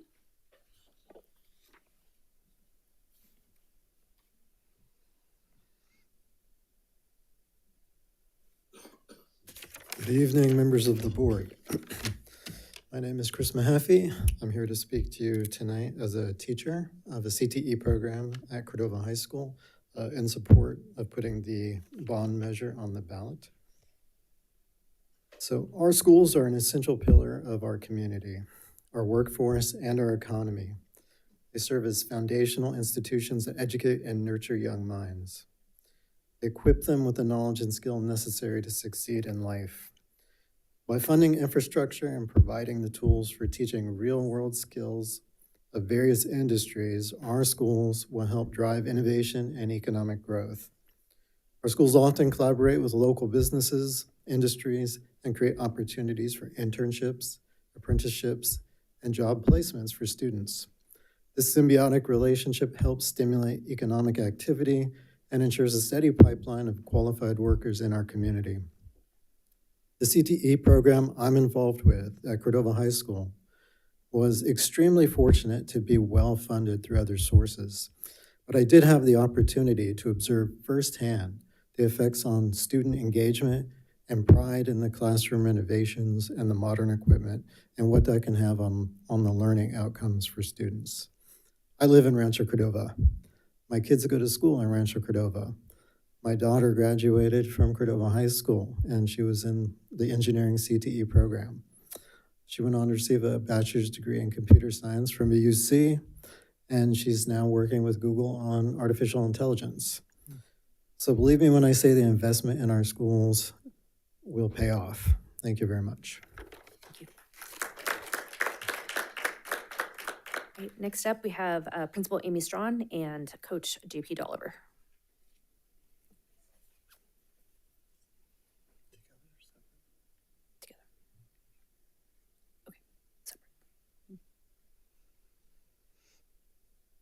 All right, good evening, everyone. I just got off the football field, so I'm a little flustered, but it's a lot cooler in here than it is out there. So I'm kind of speaking on behalf of the kids, just for the past year that I've been at Cordova High School. First of all, I'm the athletic director, football coach at Cordova High. I've been there about a year now, and I've seen some tremendous changes just within that time period. Not just from the pride in the school, but just in the attitude of the students in general. So I just wanted to say there's an excitement that's on campus. Sometimes you can't put your thumb on it, but I know it's there. And there's a lot of people in this room, from the board to the admin to the city of Rancho, that have done a lot of great things just in the year. It's one of the reasons why I decided to come on over to Rancho and be part of what we're doing at Cordova High School. So just want to tell you guys there are some really great things going on. I really like this quote. I just wanted to start off real quick by saying this is by FDR. We cannot always build a future for our youth, but we can build our youth for the future. One of the things I talk to my kids often about, and again, this is a little anecdotal because it's just my football players, but we talk about pride in Cordova. You know, what does Cordova proud mean? Pride in their school, community, and the hard work that they put in for the task at hand, whatever that might be, whether it's taking pride in their role as a son or a student or a football player. And I think by investing in our schools, that just enhances that appreciation. Our kids deserve clean, safe learning environments. We have a great school. Cordova High is terrific, but it could be even better for the generations to come. And then you guys mentioned this as well. It'll attract more families. More families will come. They'll see what investment we're putting into the schools, and they'll appreciate that because people want their kids to go to great schools. Some of the things that we look to improve: new libraries, upgrade on the admin building, updates to our athletic facilities, basic electrical heating, cooling systems, the bathrooms. But providing Rancho kids with the equality of opportunities will provide them with the tools to exceed expectations and thrive as they go into the world. I have a neighbor across the street. I live in East Sacramento, but he's lived in Rancho his whole life. He went to Rancho High, or to Cordova High, and he always talks about how proud he is, the tax money that he puts into Rancho going back to the schools. He always asks me about the things that we're doing over there. So people want to help. The community of Rancho wants to help the kids succeed. What better way for our community to support our kids than keeping money in Rancho and investing in their future? Thank you, guys. I appreciate it.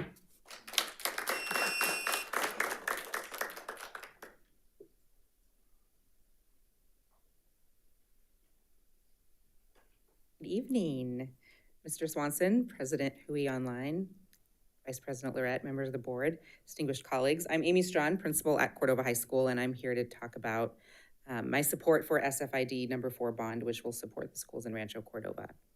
Cordova High School is entering its 61st school year.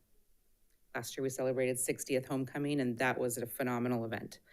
The Lancer community, as you heard earlier say, is seeped in tradition, and we love our campus. That said, we also know that there are improvements that need to be made to ensure that our students have the facilities and experiences that they truly deserve. If you've ever been to a Cordova High School graduation, you know that that is a true community event. I respectfully ask that we allow our community, the residents of Rancho Cordova, to decide on this matter. Speaking as a Rancho Cordova educator, and I have been one since I was 22 years old, our schools are why our families choose this area. CHS and all the CTE, as you heard from Dr. Mahaffey, our visual and performing arts, our athletic offerings, like you heard from Coach, and our academic rigorous offerings are what make our community so memorable and phenomenal. But the reality is that our families sometimes get confused when they come to our campus because we have 2 offices. You may not think that proximity is really that big of a deal, but to a family that has just moved to the area, who's driven down Chase, who's finally parked and found their way to the admin office, And then we tell them, actually, the office you need to go to is across campus because that's where you enroll, is a little defeating. Our counselors and registrar and our support staff could be far more collaborative if we actually worked alongside one another physically. CHS is paramount in training and educating the future workforce, and we need to have the facilities to do this well. Our athletic programs are robust, and last year we saw phenomenal growth in the number of student athletes and revenue. And it's time to give that stadium they and their families deserve. Please take this out to the community and allow them to decide. Thanks. Next up, we have Matt Haven.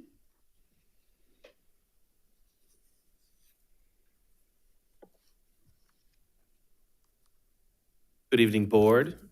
Mr. Swanson, Mr. Merrill, Ms. George, welcome. My name's Matt Haven and a resident of Rancho Cordova, a proud father of 2 children, one currently in elementary school and one soon to start transitional kindergarten. I, along with my wife, have attended schools in Rancho Cordova from elementary school through high school. Due to the age of many of our schools, they are in need of health and safety upgrades.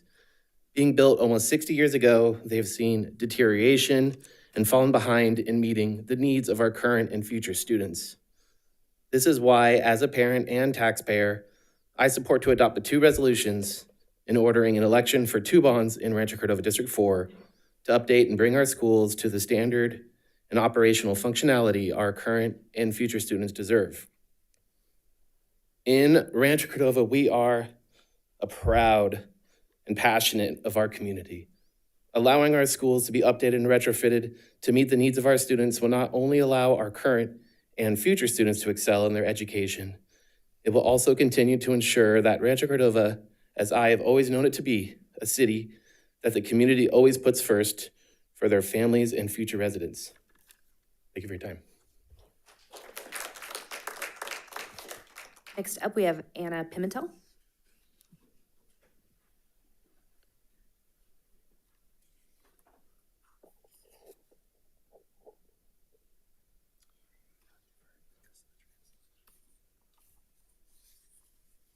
Buenas tardes, mi nombre es Ana Pimentel, soy la representante del DILAC y tengo 2 hijos que atienden escuelas primarias en Rancho Cordova. Good evening. Her name is Anna Pimentel, president of DLAC, and she's here to speak. And she also is a parent in 2 Rancho Cordova schools. Tengo algunos puntos importantes que he visto que son importantes. Sobre las escuelas, tenemos las escuelas de calidad y la educación local son muy importantes en nuestra comunidad y para nuestra economía. Es importante dejar que los residentes de Rancho Cordova decidan sobre este asunto. She says that quality schools and local education is important for quality of life in our economy and our community. It's important to let the residents of Rancho Cordova decide on this matter. Buenas escuelas son parte de por qué vivimos aquí en esta área. Debemos de mantenerlas en buenas condiciones. Good schools is part of why we live here. We must keep our schools local. Nuestras escuelas son una parte importante de nuestra comunidad, fuerza laboral y economía. Once again, our schools are an important part of our community workforce and our economy. Nuestras escuelas son a menudo centros comunitarios, más allá del trabajo que se realiza dentro de un aula cada día. Our schools are often community centers, beyond the work that is done inside of the classroom each day. Los gobiernos del condado, estatal o federal no pueden tomar dinero. Mantenemos el dinero de nuestros contribuyentes localmente aquí en Rancho Cordova. It's important that local government, county and state and federal, keep taxpayer money in Rancho Cordova. Las escuelas locales son muy importantes en nuestra comunidad. Permitamos a nosotros, la comunidad, decidir sobre el respecto. And of course, the schools are important, local schools are important to this community. and they want to be able to decide on their needs. Nuestras escuelas secundarias son importantes para la capacitación laboral local. Asegúrense de que nuestros estudiantes tengan experiencia del mundo real cuando ellos se gradúen. And of course, our high schools are key in an important job training as well as job training in addition to learning. Make sure that our students have real world experience when they graduate. Nuestra escuela, tenemos escuelas excelentes y muy bonitas, pero estas existen desde hace mucho tiempo. Necesitamos modernizarnos para garantizar que satisfagan las necesidades académicas y que sean lugares seguros para que aprendan y jueguen nuestros hijos. While our schools are great, they have been around for a long time in Rancho Cordova. We need to modernize and ensure that they meet academic needs and are safe places for our children to learn and play. Nuestras escuelas de Rancho Córdoba creo necesario modificar en algunos aspectos. Por ejemplo, necesitan poner bardas altas para evitar la entrada de personas ajenas a las escuelas. He escuchado padres discutiendo con maestros, personal de oficina. Sinceramente, esto me asusta a mí y, por supuesto, a nuestros estudiantes. It's tough when we're translating, so I'll go. Our schools in Rancho Cordova, of course, will need modifications in some of the aspects. For example, she's listing the need to put higher walls to prevent the entry of people outside or fences in this case. Direct translation would be walls, but fencing. And I know that work has begun. I have heard, she's heard some parents arguing with teachers and office staff about that very issue. Honestly, it frightens as well as the parents as well as the students at school. Yes, Elisa. She's also noticed that at night, some homeless folks or unhoused people enter the green areas of the schools to sleep, drink, maybe even drink alcohol or other things, and are afraid that one day some children may take bottles empty or full to find other objects that could harm them. Our schools need new furniture, and they have been some have been in need of repair, and she thinks that more investment is needed to improve the space where our children learn. Can we continue or okay, sigue. Necesitamos asegurarnos de que nuestras aulas permanezcan limpias y seguras. And of course, she wants to make sure that the classrooms remain clean and safe. And I know it's a priority. Algunos de los baños de nuestras escuelas necesitan ser actualizados o mejorados.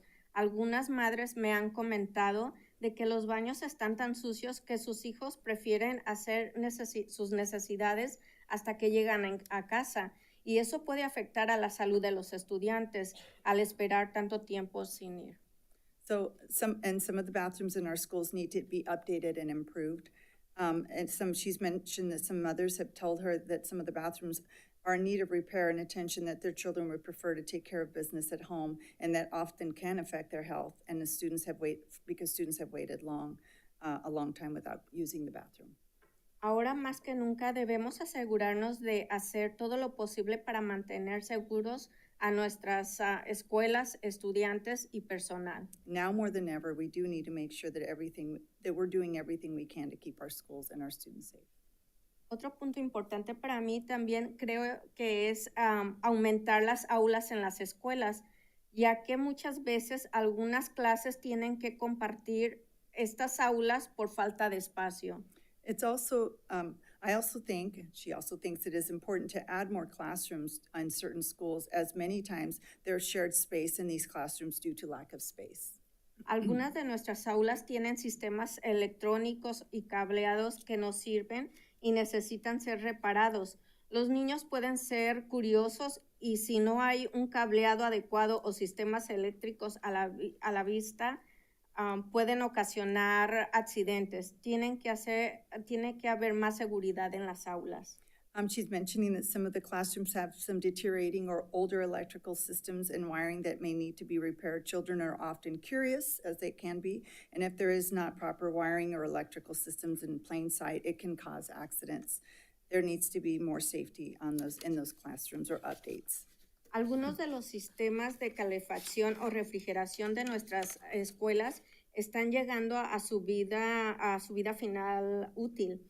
Es muy importante reemplazar estos sistemas para que puedan tener un ambiente cómodo para aprender. She's also stating that the heating and cooling systems in our schools are reaching some end of life just because they're older, and it is of course very important to replace those systems so that they can have comfortable environment and learn. And we have a couple more. Algunas de nuestras escuelas tienen techos con goteras que necesitan ser reparados. And also keeping in mind that to repair leaky roofs, just regular maintenance that is in need of repair.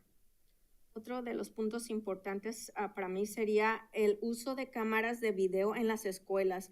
Creo que es una muy buena inversión y nos gustaría que todas las escuelas de Rancho Córdoba tuvieran este servicio. Ayudaría mucho para la seguridad de los estudiantes y los empleados de estas. She's adding that the use of video cameras in schools is a very good investment, and we would like all Rancho schools to have this service. It would help a lot with the safety. Todo el mundo merece un entorno sano y seguro. Sabemos que necesitamos nuevas escuelas en esta área porque ha crecido mucho, pero también creo que es necesario invertir en las escuelas ya existentes por seguridad y para el ambiente adecuado para enseñar y que nuestros hijos aprendan. Everyone deserves health and safety and environment. We also know that we need new schools in our area because of how fast we are growing. But we also need to invest in the existing schools for safety and for upkeep to provide a suitable teaching and learning environment for all. Thank you. Gracias por su tiempo. Next up, we have Madeline Sanderson.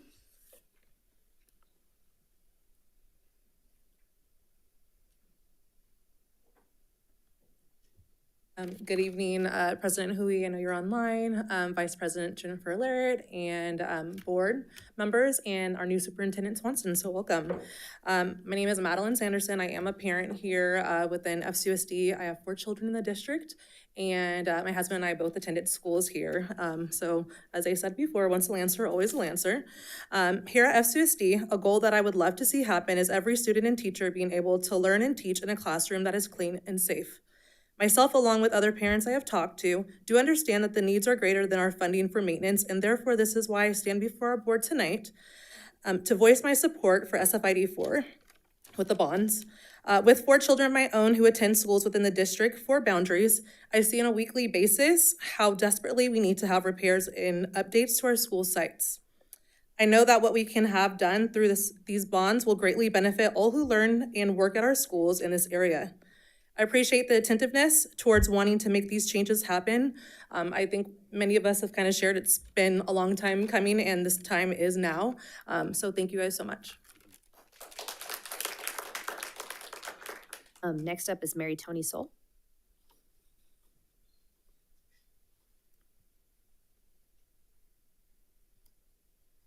Good evening, board members. I'm a proud product of the Folsom Cordova Unified School District. I attended Cordova Elementary, Mills Middle School, and graduated from Cordova High. And I'm here to express my strong support for placing these 2 bond measures on the upcoming election ballot. Our schools have a rich history, but they are old and in need of significant updates. And as a former student, I can attest to the wonderful education that I received, but I also experienced firsthand the challenges that come with outdated facilities. Modernizing our schools is not just about aesthetics, it's about creating safe, secure, and conducive learning environments for our students and staff. Investing in our Rancho Cordova schools through these bonds will ensure that current and future generations have access to the quality education they deserve. It'll address critical needs such as infrastructure improvements, enhanced security measures, and updated technology, and these upgrades are essential for preparing our students for the future and ensuring their safety and well-being. I urge you to consider the positive impact these bond measures will have on our community. Our students, teachers, and families deserve the best possible learning environments. Please give the voters the opportunity to support this vital investment in our schools. Thank you. Thank you. Mayor David Sander.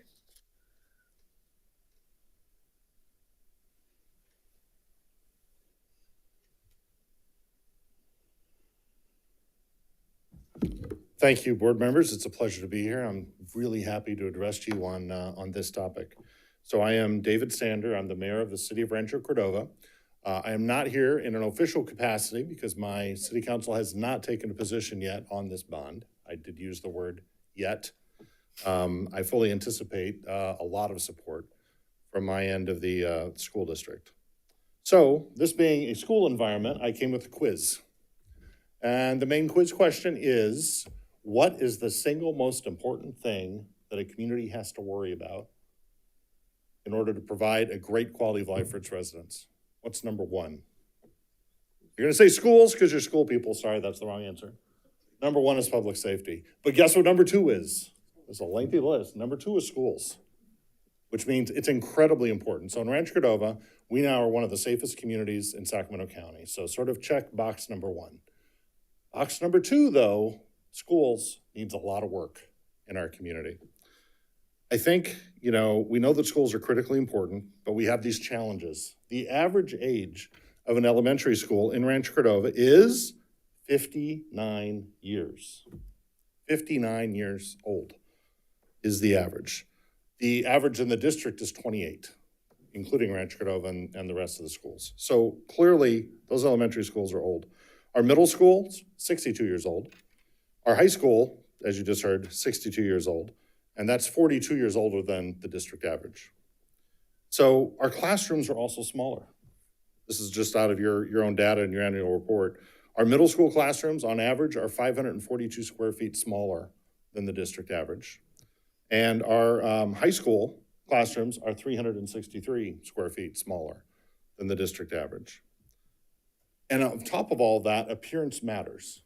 So one thing we have really focused on in Rancho Cordova is growing strong neighborhoods and trying to make our appearance better, because people, being human, our psychology causes us to alter our behavior in an environment that is attractive. We just act better if we're in a neat and tidy environment.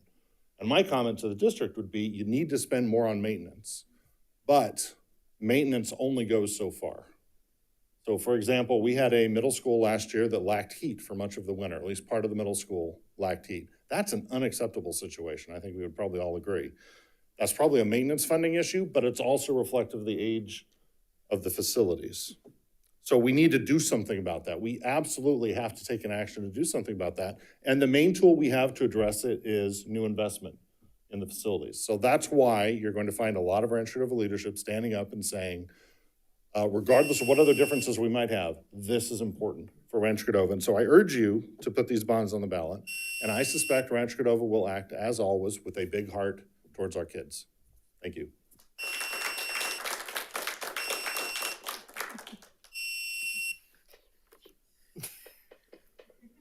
Any online comment? Okay. Oh, did we have somebody who wanted to speak who didn't turn in a card? No. Okay. Great. Oh. Terry Douglas would like to speak.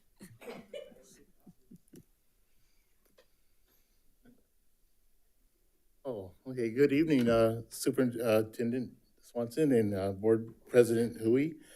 My name is Terry Douglas. I am a product of the Rancho Cordova schools. I went to Cordova Lane Elementary, went to Rancho Cordova Elementary, Mills Junior High School back then, and a graduate of Cordova High School. My job now with the district is I work in attendance and due process with safety. Some of the things that I've seen at the schools that I'd like to address, one, we have made phenomenal progress in our schools over the last couple of years. We talked about appearance. Last year, I worked summer school at Cordova High School, and I remember standing at the front of the school when the buses pulled up from Folsom High School. The kids got off the buses, and they stepped off the bus and they looked at Cordova, and they went, wow, look at this place. That's the kind of place I want to see Cordova be. Cordova has always been the shining star of Rancho Cordova, and I believe it still is. We have some work that we have to do, and some updates we have to do. One thing I'd like to see more of is safety, which is my job. But I would like to see more cameras. The fencing looks absolutely amazing. I know people were really concerned about how the fencing would look at Cordova. If you go and check it out now, it looks absolutely phenomenal. So I'm really excited about that. I know I would like to see some, with this bond measure, I would like to see more of our programs expanded. I know CTE has done some phenomenal work, but I would like to see more programs like our vocational programs. We used to have a phenomenal auto shop, and we used to have a welding and wood shop and carpentry. And I'd like to see some of those things come back. I know some of our students that are not going on to college, that are going into the workforce, I'd like to see them prepared for leaving high school, going into the workforce so they can be productive and successful in life. There's a lot of things that I think we could address, but I know Sean addressed a lot of those for me already, but I'd like to see culinary. Our culinary program at Cordova High School is absolutely phenomenal. They've won several awards already. I know they've catered several of our events, and it's good. And so I'd like to see our culinary program expanded as well. But some of the repairs I've seen at Cordova, I know some of our fields need work. I know we've dealt with gopher problems in our soccer fields for many, many years. I'd like to see our football field updated. And like we always say, once a Lancer, always a Lancer. Cordova is the pride and joy of Rancho Cordova. And I believe if our residents have a chance, they have always stepped up to the plate when it comes to funding our schools and supporting our students. I know, if we have successful students, Rancho Cordova is going to continue to prosper and to flourish. And I'm just excited about what this bond measure is going to do. I'm waiting to see some of these repairs and improvements in our schools. And I think we're on the right track. I think we just need to keep going and let our residents in Rancho Cordova decide on this bond measure, because I know if they have the opportunity to decide, they will always do the right thing.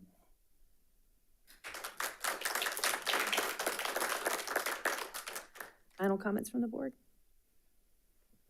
Yeah, Mr. Reed. Yeah, actually, it's more of a point of order on myself. I have to apologize for the timer when we had the translation. I suspected the bylaws addressed that, and I had to look it up. So this is probably just a learning opportunity. Bylaw 9323 indicated in order to ensure that non-English speakers receive the same opportunity to directly address the board, any member of the public who utilizes a translator shall be provided at least twice the allotted time to address the board, unless simultaneous translation equipment is used to allow the board to hear the translated public testimony simultaneously. I did add an extra minute because of the translation. I should have doubled it. I should have made it 6 minutes. So I apologize if you could extend that apology. Thank you. Any final comments? I guess I have comments. So, for me, this is like a huge day. Like, I cannot be more excited about this moment that we are at. I know probably Mr. Washburn probably knows this better than anyone, of going back 3 years ago, and the excitement as a community member to think that we had $60 million back when I thought $60 million with schools was a lot, and now I realize that it's like pocket dust. But and thinking that $60 million was available, only to turn around and find out that we could not access that until well over 2030 was so disappointing. And then realizing at that point that we literally had no bonding capacity. And, you know, I actually was a product of Folsom High back when it was Sutter Middle School. So I've lived through that experience of being in an older facility and now seeing that upgraded and the awesome place that Sutter Middle School is and that opportunity that those kids have had to thrive in the upgraded facility. And I'm just so thrilled at the chance to see Rancho Cordova students have those same opportunities to move from, I mean, we would have a rainy day and the teacher would say, you probably should move your desk because I think the ceiling's about to fall in. So I kind of understand that level. I don't think that our schools are at that level at this point because that school had to have major upgrades on it.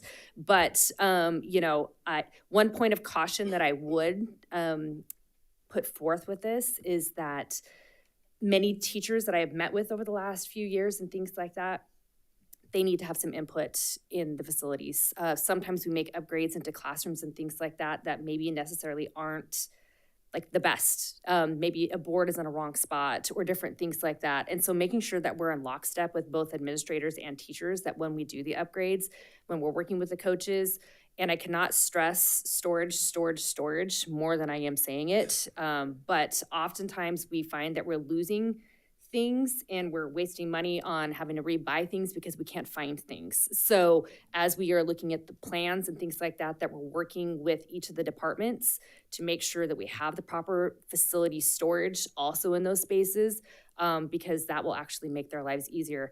And when we're talking about retaining teachers, we want to make sure that we have proper bathrooms, and we want to make sure that we have the proper facilities for them as well. So not only looking at students, but also looking at our staff to make sure that we're making it comfortable for them to thrive in that environment. I mean, I can't imagine for teachers. I know for Mitchell teachers, it was very difficult not having the heat. And I know that that was more a product of not having parts than not having the money to do it. But, you know, that conversation with them of how difficult it was, because we do have students who come with no jackets. We do have students who come with no sweatshirts. And those teachers, you know, gathering things from their personal homes to make sure that our students were provided those items. So this is like a very big day. I am personally committed to walking and making those no's yeses. I would love 100%. So I'm a 100%er. So I am personally gonna go for that 100% mark on it. But I'm really excited about it. And I just really appreciate the staff support in this and all the work that's been put into this as we've gone through this process, because it has been a big initiative over the last 3 years, I think, for the Rancho Cordova community to get to this point and to allow them the opportunity to be able to say yes or no, and really putting it in their hands to making that decision. And I'm confident that we're going to get there. And when we go out and we can show parents plans and things like that for what is going to be able to be, I think that there's just a feeling of renewed hope within the community, and that within the next 5, 7, 10 years of what can be, I think is just really exciting. And I think as we communicate that out to the voters, I think that that enthusiasm will continue to grow as we move through that process. So just wanted to thank the board's work on this too. I know that we've been working on this for quite some time, and just wanted to thank everyone for their initiative in this process. So thank you. January 2022. January 2022, that's right. So, okay. So with that, do we have a motion to adopt item D, adoption resolution number 08-01-24-04? I'll move. Motion by Mr. Clark. I'll second. Second by Ms. Lofthouse. Superintendent? Ms. George? Aye. Mr. Merrill? Aye. Mr. Clark? Aye. Ms. Larrett? Aye. Ms. Lofthouse? Aye. Mr. Reed? An enthusiastic aye. Mr. Hui? Aye. Motion carries 5-0. Great. Move to item E, adoption resolution number 08-01-24-08. Do I have a motion? I'll move. I'll second. Motion by Mr. Merrill, second by Mr. Clark. Ms. George? Aye. Mr. Merrill? Aye. Mr. Clark? Aye. Ms. Larrett? Aye. Ms. Lofthouse? Aye. Mr. Reed? Aye. Mr. Hui? Aye. Motion carries 5-0. Thank you. Thank you, board. Okay, we'll move on to item F, approve voluntary closure of Design Tech High School. I'd like to welcome Jim Huber to talk a little bit about an action that we actually have to take in an action item for a charter school, a Design Tech High School that declined to, I don't want to steal your thunder, but that declined to open, I believe. Yeah, we worked with Design Tech last year, as well as our other charter organization, New Pacific. And during the year, as Design Tech worked through the community, they had come to the conclusion that there was not enough interest in the school that they were proposing. And so they did decide to just continue with the school that they have in the Bay Area and basically close shop here in Rancho Cordova. We found out later on from the CDE that this actually does need to come to you, and you have to basically formally recognize that you've accepted the letter that was included, that they will not be opening a school this coming school year and are not going to pursue it in any time in the future, or at least the immediate future. Any questions from the board? Any public comment? Okay, do we have a motion? I'll move. Motion by Mr. Reed. I'll second. Second by Ms. Lofthouse. Ms. George? Aye. Mr. Merrill? Aye. Mr. Clark? Aye. Ms. Larrett. Aye. Ms. Lofthouse. Aye. Mr. Reed. Aye. Mr. Hui. Aye. Motion carries 5-0. Moving on to item G, approve certificated assignments under variable term waiver for the 2024-2025 school year. Yeah, the next two items, Board, Don Ogden is going to talk to us about regarding credentialing for especially hard-to-fill positions, as well as teachers on internship permits. Mr. Ogden. Thank you. The state allows us to provide provisional or variable term permits to teachers that aren't fully credentialed, either in positions that are hard to fill. For example, the two positions here, one is an ROTC teacher, the other is a computer science teacher. Both of those applicants are working towards those permits or those credentials. And then the second is we have teachers in our pipeline for an intern program. And in the intern program, they don't have their credential yet. These two are in the program through Yolo County Office of Education, and they'll work at our schools as a teacher as they're earning their credential in this intern program. Any public comment? Any online? Okay. Motion for item G, approve certificated assignment under variable term waiver for the 24-25. I'll move. I'll second. Motion by Ms. Lofthouse, second by Mr. Clark. Superintendent. Ms. George. Aye. Mr. Merrill. Aye. Mr. Clark. Aye. Ms. Larrett. Aye. Ms. Lofthouse. Aye. Mr. Reed. Aye. Mr. Hui. Aye. Motion carries 5-0. Okay. Then can we get a motion for the approval of certificated assignments under provisional internship permit for the 2024-25 school year? I'll move. Motion by Mr. Clark, A second. second by Mr. Reed. Ms. George. Aye. Mr. Merrill. Aye. Mr. Clark. Aye. Ms. Larrett. Aye. Ms. Lofthouse. Aye. Mr. Reed. Aye. Mr. Hui. Aye. Motion carries 5-0. Moving on to item 12, information. Superintendent. Yes, trustees, this is just an information item to let all of you as well as the community know that we're going to add some dates on our board calendar for some special board meetings focused on governance team leadership development. And this is stemming from me being new, quite frankly, and part of what's really going to be important for us as a governance team is to establish goals that are aligned in support of our schools and the adults working so hard in our schools to support our children. And so we're adding some dates for this leadership development throughout the year, and those dates are shared if you scroll down a little bit right there at the bottom. So August 17th, Saturday, August 17th, Monday, October 28th, Saturday, January 18th, and a spring date to be determined. So I just wanted to share that with all of you as well as the community and say thank you. My sincerest thanks to all of you for this support, this additional time from your lives in support of our district and in support of my new leadership in the district and growing together as a team and modeling the importance of professional learning for our entire education community. So Any comments? that's all. Very exciting. Yeah, thank you.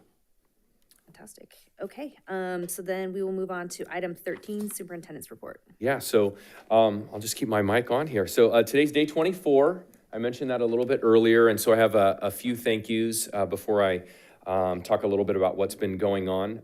I first and foremost want to thank publicly, I kind of hope that she's not watching, but Dr. Sarah Kaligian.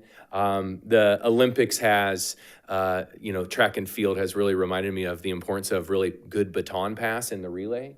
And I think that, I don't think that Dr. Kaligian could have done it any better for me on how, after being named in May and transitioning over to my July 1st start date, how she, in her beautifully elegant way, just got me more information just at the right amount as I led to and started on July 1st. So I wanted to publicly thank Dr. Kaligian. Again, I hope that she never hears this because I hope she's enjoying her retirement.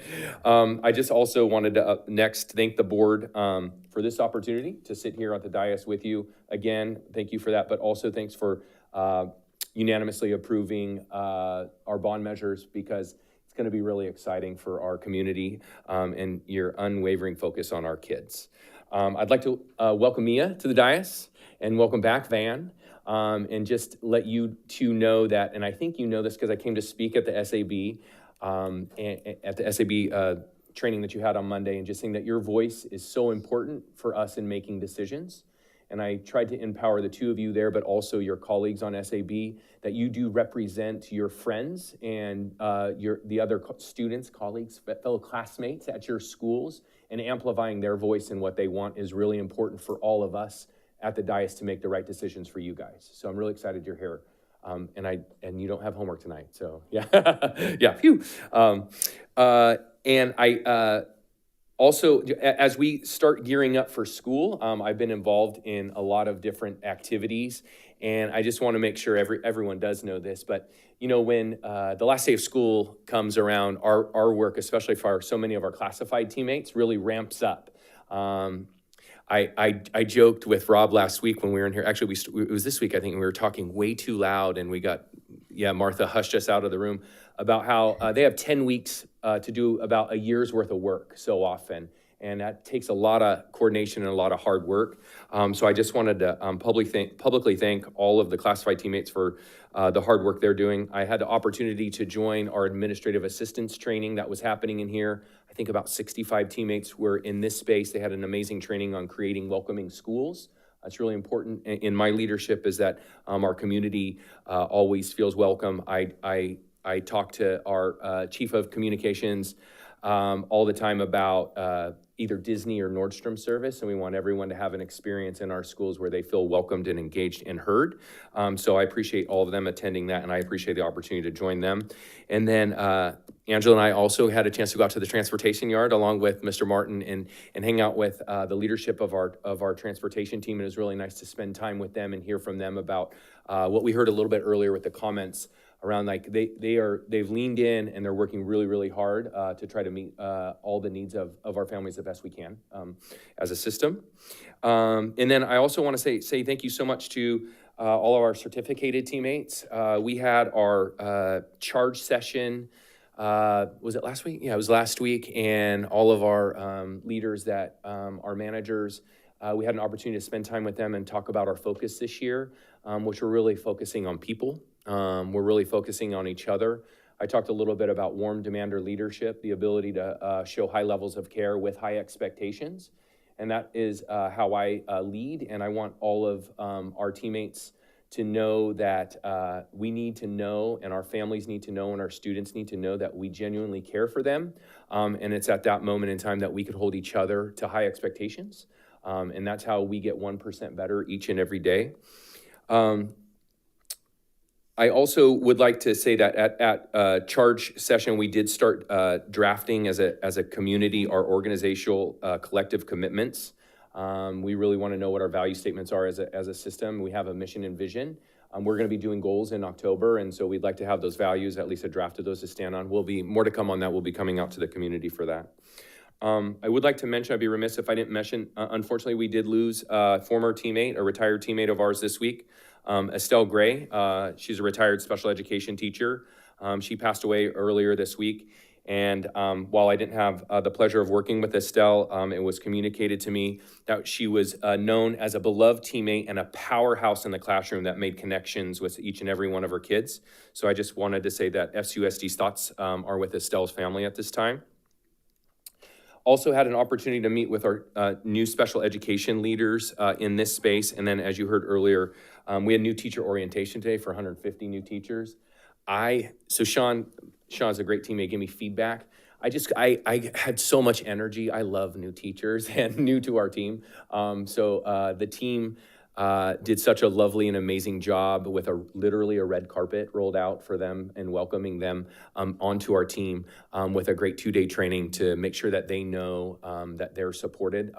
Executive cabinet was in the room. Our teachers on special assignment, Kanan and so many of his teammates and principals were there in the room. It did feel a little weird. You didn't have chairs and you're all standing kind of over them, but get used to that, I guess. So that was a really awesome opportunity. And as mentioned earlier today, the Alder Creek ribbon cutting is tomorrow, and that is a really exciting opportunity for our growing community. We're fortunate at Folsom Cordova to be one of the very few districts in the state of California that is growing. And I think that's a testament to all the amazing people that are in this room, that have been in this room, and that work in this building and in this district, obviously out at our schools.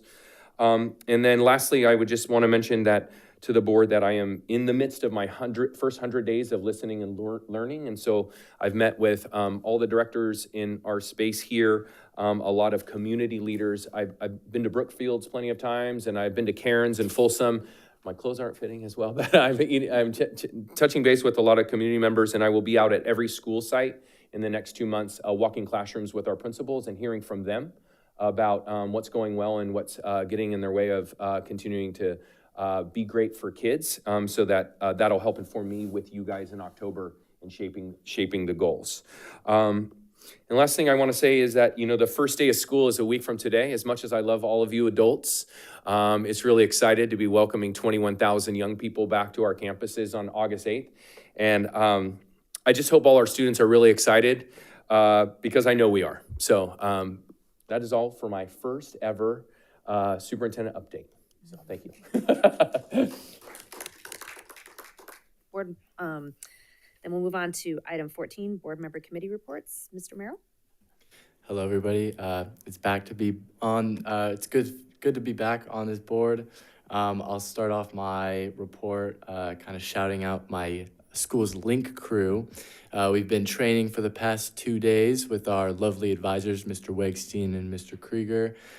We have 100 juniors and seniors ready to welcome our freshmen, our incoming freshmen, tomorrow at 8 o'clock until like 3. So I'm inviting all of you guys to come to the Cordova High gym to go say hi to these new freshmen. I've been in link crew for this is my second year. I love seeing the new faces, and since I am the oldest sibling in my family, I didn't have anyone like older to look up to, so I'm glad that I can be that older person for my siblings and kind of, you know, these new freshmen that I'm about to meet and kind of introduce to my lovely, beautiful campus that I love. Another thing I wanted to mention was this bond measure campaign and how students, I think, can be very helpful for it. I am part of a lot of volunteer clubs on Cordova High, Cordova High's campus, and SAB, obviously. And I have connections with the middle schools in Rancho Cordova. So I think it would be very beneficial to make this campaign like kind of a volunteer opportunity for these students. I know a lot of people, a lot of kids who you know, have qualms with their schools and how they're like, even though they're beautifully maintained, it's like, you know, it's 60 years old, and these students know that their high school is 60 years old. So if they know that what they are doing is going to better their school, I know plenty more people that will be willing to volunteer.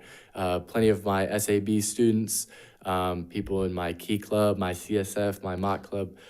I could get a bunch of volunteers to go help run the doors or do whatever to go promote this bond measure. So I'm really optimistic in this being passed. And yeah, that's about it. Thank you. Ms. George? Hi, I want to start my report off by saying thank you for welcoming me today. And I'm very glad to be a part of the team, and I'm very excited to co-lead with Van. And that was all I had planned, but if I can speak about the bond a little bit, I think it's really important that Rancho Cordova High School has the same opportunities that Folsom High does. And I know that one of the people who came up were talking about the automobile shop, the welding workshops, and then the wood shops. And I know Folsom High just got a huge like renovation in the CTE department a few years ago that has all those like programs, and we have a great wood shop and like internships for CTE kids and like all of that. And I really hope that Cordova gets that as well, and I'm sure a lot of people would be willing to advocate for those bonds.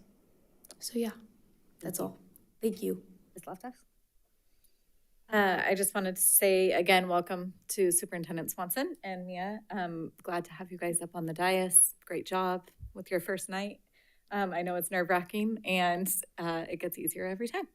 And hopefully all students, teachers, and staff had a very restful summer break, and you still have a week more. So enjoy it, and I wish everyone a smooth start to the school year and look forward to coming out to visit classrooms.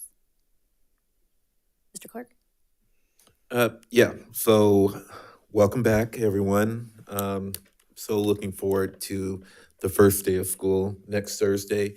I'll give you guys a couple of weeks to, get acclimated to your students coming in, but I will be out in your schools, visiting, getting to know your students, and actually getting to know the new teachers. Welcome aboard, Mr. Swanson. I haven't started bugging you yet, but I will. I've been bugging him. Yeah. and maybe you're a good omen because it's 15 minutes before my bedtime, so we're doing really good right now. Congratulations to student board members Mia George and Van Merrill. I am on the SAB committee, so I will be hanging out at your meetings from time to time.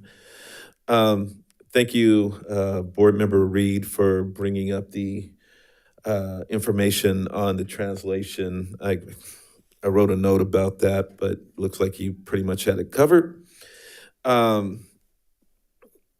wanted to talk a little bit about what has transpired over the summer, especially with the program that we voted for, and that was Freedom Schools.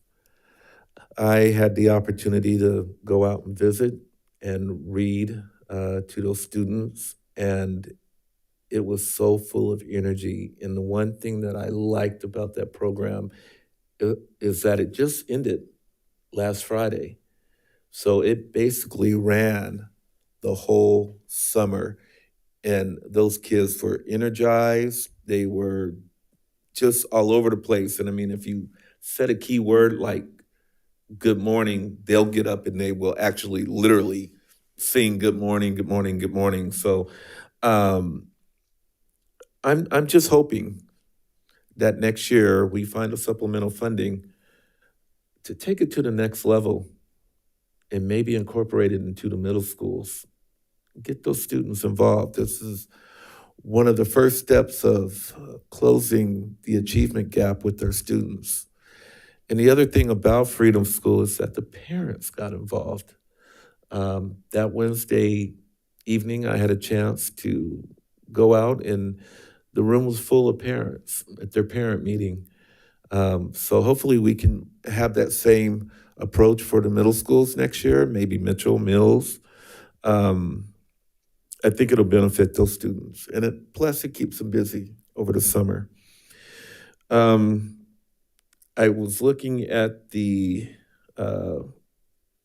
governance leadership, and unfortunately, sorry, Martha, 17th, I cannot make that. I am speaking to a group through CSBA down in Long Beach. So hopefully we can change that. If not, I will be missing that first meeting. Other than that, welcome back, colleagues. Look forward to working with you all the upcoming school year.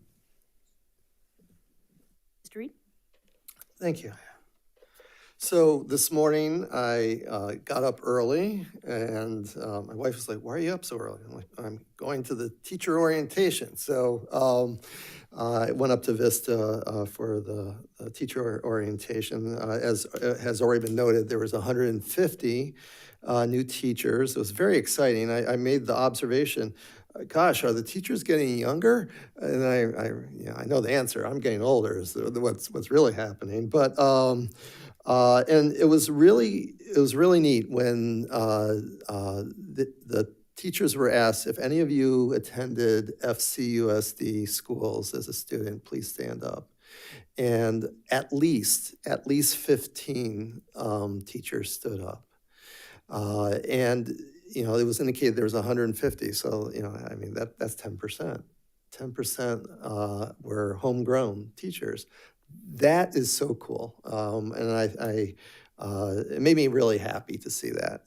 And, not to say, a great goal would be to grow that number. I'd love to see more FCUSD students desire to become teachers and bring them back to to our district.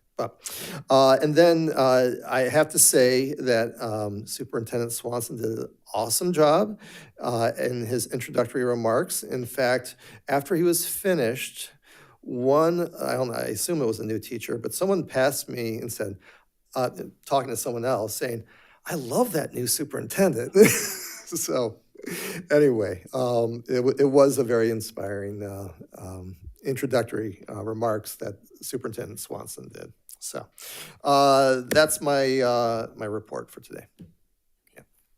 I will go next, and then I'll have Mr. Hui. I don't have much for a report. I did want to congratulate graduating senior Josh Hui on his performance at the Junior Olympics this year, and also our incoming freshman at Cordova High School, Caleb Mahoney, for his, he also was in the steeplechase they just got back from College Station, Texas, at Texas A&M at the Junior Olympics meet. So congratulations to both of them, and they're showing there. Excited about the new school year. I'm excited because I'm down to 2 schools this year. So I've been from 4 to 2. So this is a very big year for me. And just very excited about attending freshman orientation tomorrow, and excited about all the new possibilities for the school year, and hope that everyone was able to get a restful summer and is excited to come back. So with that, I'll turn it over to Mr. Hui. Thank you, Mrs. Lara, and thank you for taking over the meeting tonight. I'm actually also getting ready for freshman orientation, just of a very different kind. We've got our first college student. That's why I'm not able to be there tonight. We have that happening tomorrow in San Luis Obispo. But just very quickly, I want to welcome Ms. George and Mr. Swanson to your first night on the dais. I apologize I couldn't be there in person, but certainly look forward to seeing you both on August 15th. That's it for me. Thank you so much. All right, that takes us on to item 15, advanced planning. Our next board meeting will be on August 15th, and then we have our 12-month board calendar. Does anybody have anything for suggested future agenda items? I do. Mr. Reed? Well, actually, 2 items. One is already on our agenda. I'm just wondering if it is at all possible, and if it's not, that's fine, but if it's all possible to move up the shortage of bus driver discussion from the October 17th to an earlier date. I'd appreciate that, but I defer to staff on that, on the availability of time to do that. But what I would like to see if my colleagues would be willing to entertain a subject on a future board meeting. It was actually, I raised this, I want to say it was in January of 2023, I believe it was, about the idea of the district exploring developing housing for our employees. At that point, we decided, well, it wasn't, I guess, productive use of time. Only a couple of districts had, were exploring it. But I wouldn't mind coming back to that conversation. State Superintendent Thurman just announced an initiative to add 2.3 million new housing units by developing land owned by school districts, specifically for employees of school districts, understanding the cost of housing in California. In fact, it appears that he has potential funding and is encouraging additional funding to support districts that build housing, including matching funds. And it also, I guess, something to encourage the district to maybe send some staff to. It says that Superintendent Thurman and the California Department of Education will formally kick off this housing initiative on August 14th at 10:30 a.m. by hosting a housing summit to bring together district leaders with leaders in the building trades and housing development. This initiative will include sustained technical assistance for LEAs that seek to develop surplus land, as well as further legislative action to accelerate housing development. And, we potentially have a couple of sites that we could potentially use for something of this nature.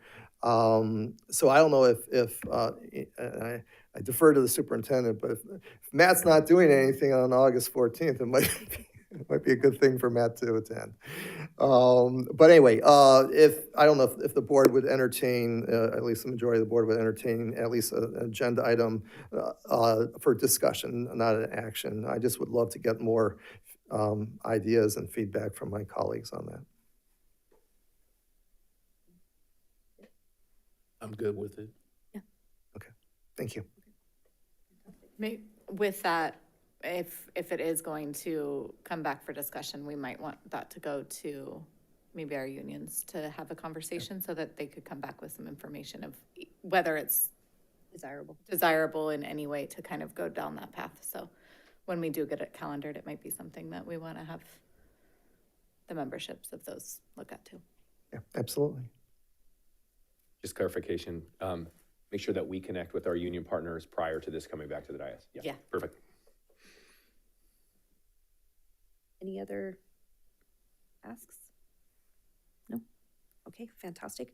We finished everything in closed session, so that will take us to item 20, and we will adjourn with unanimous consent.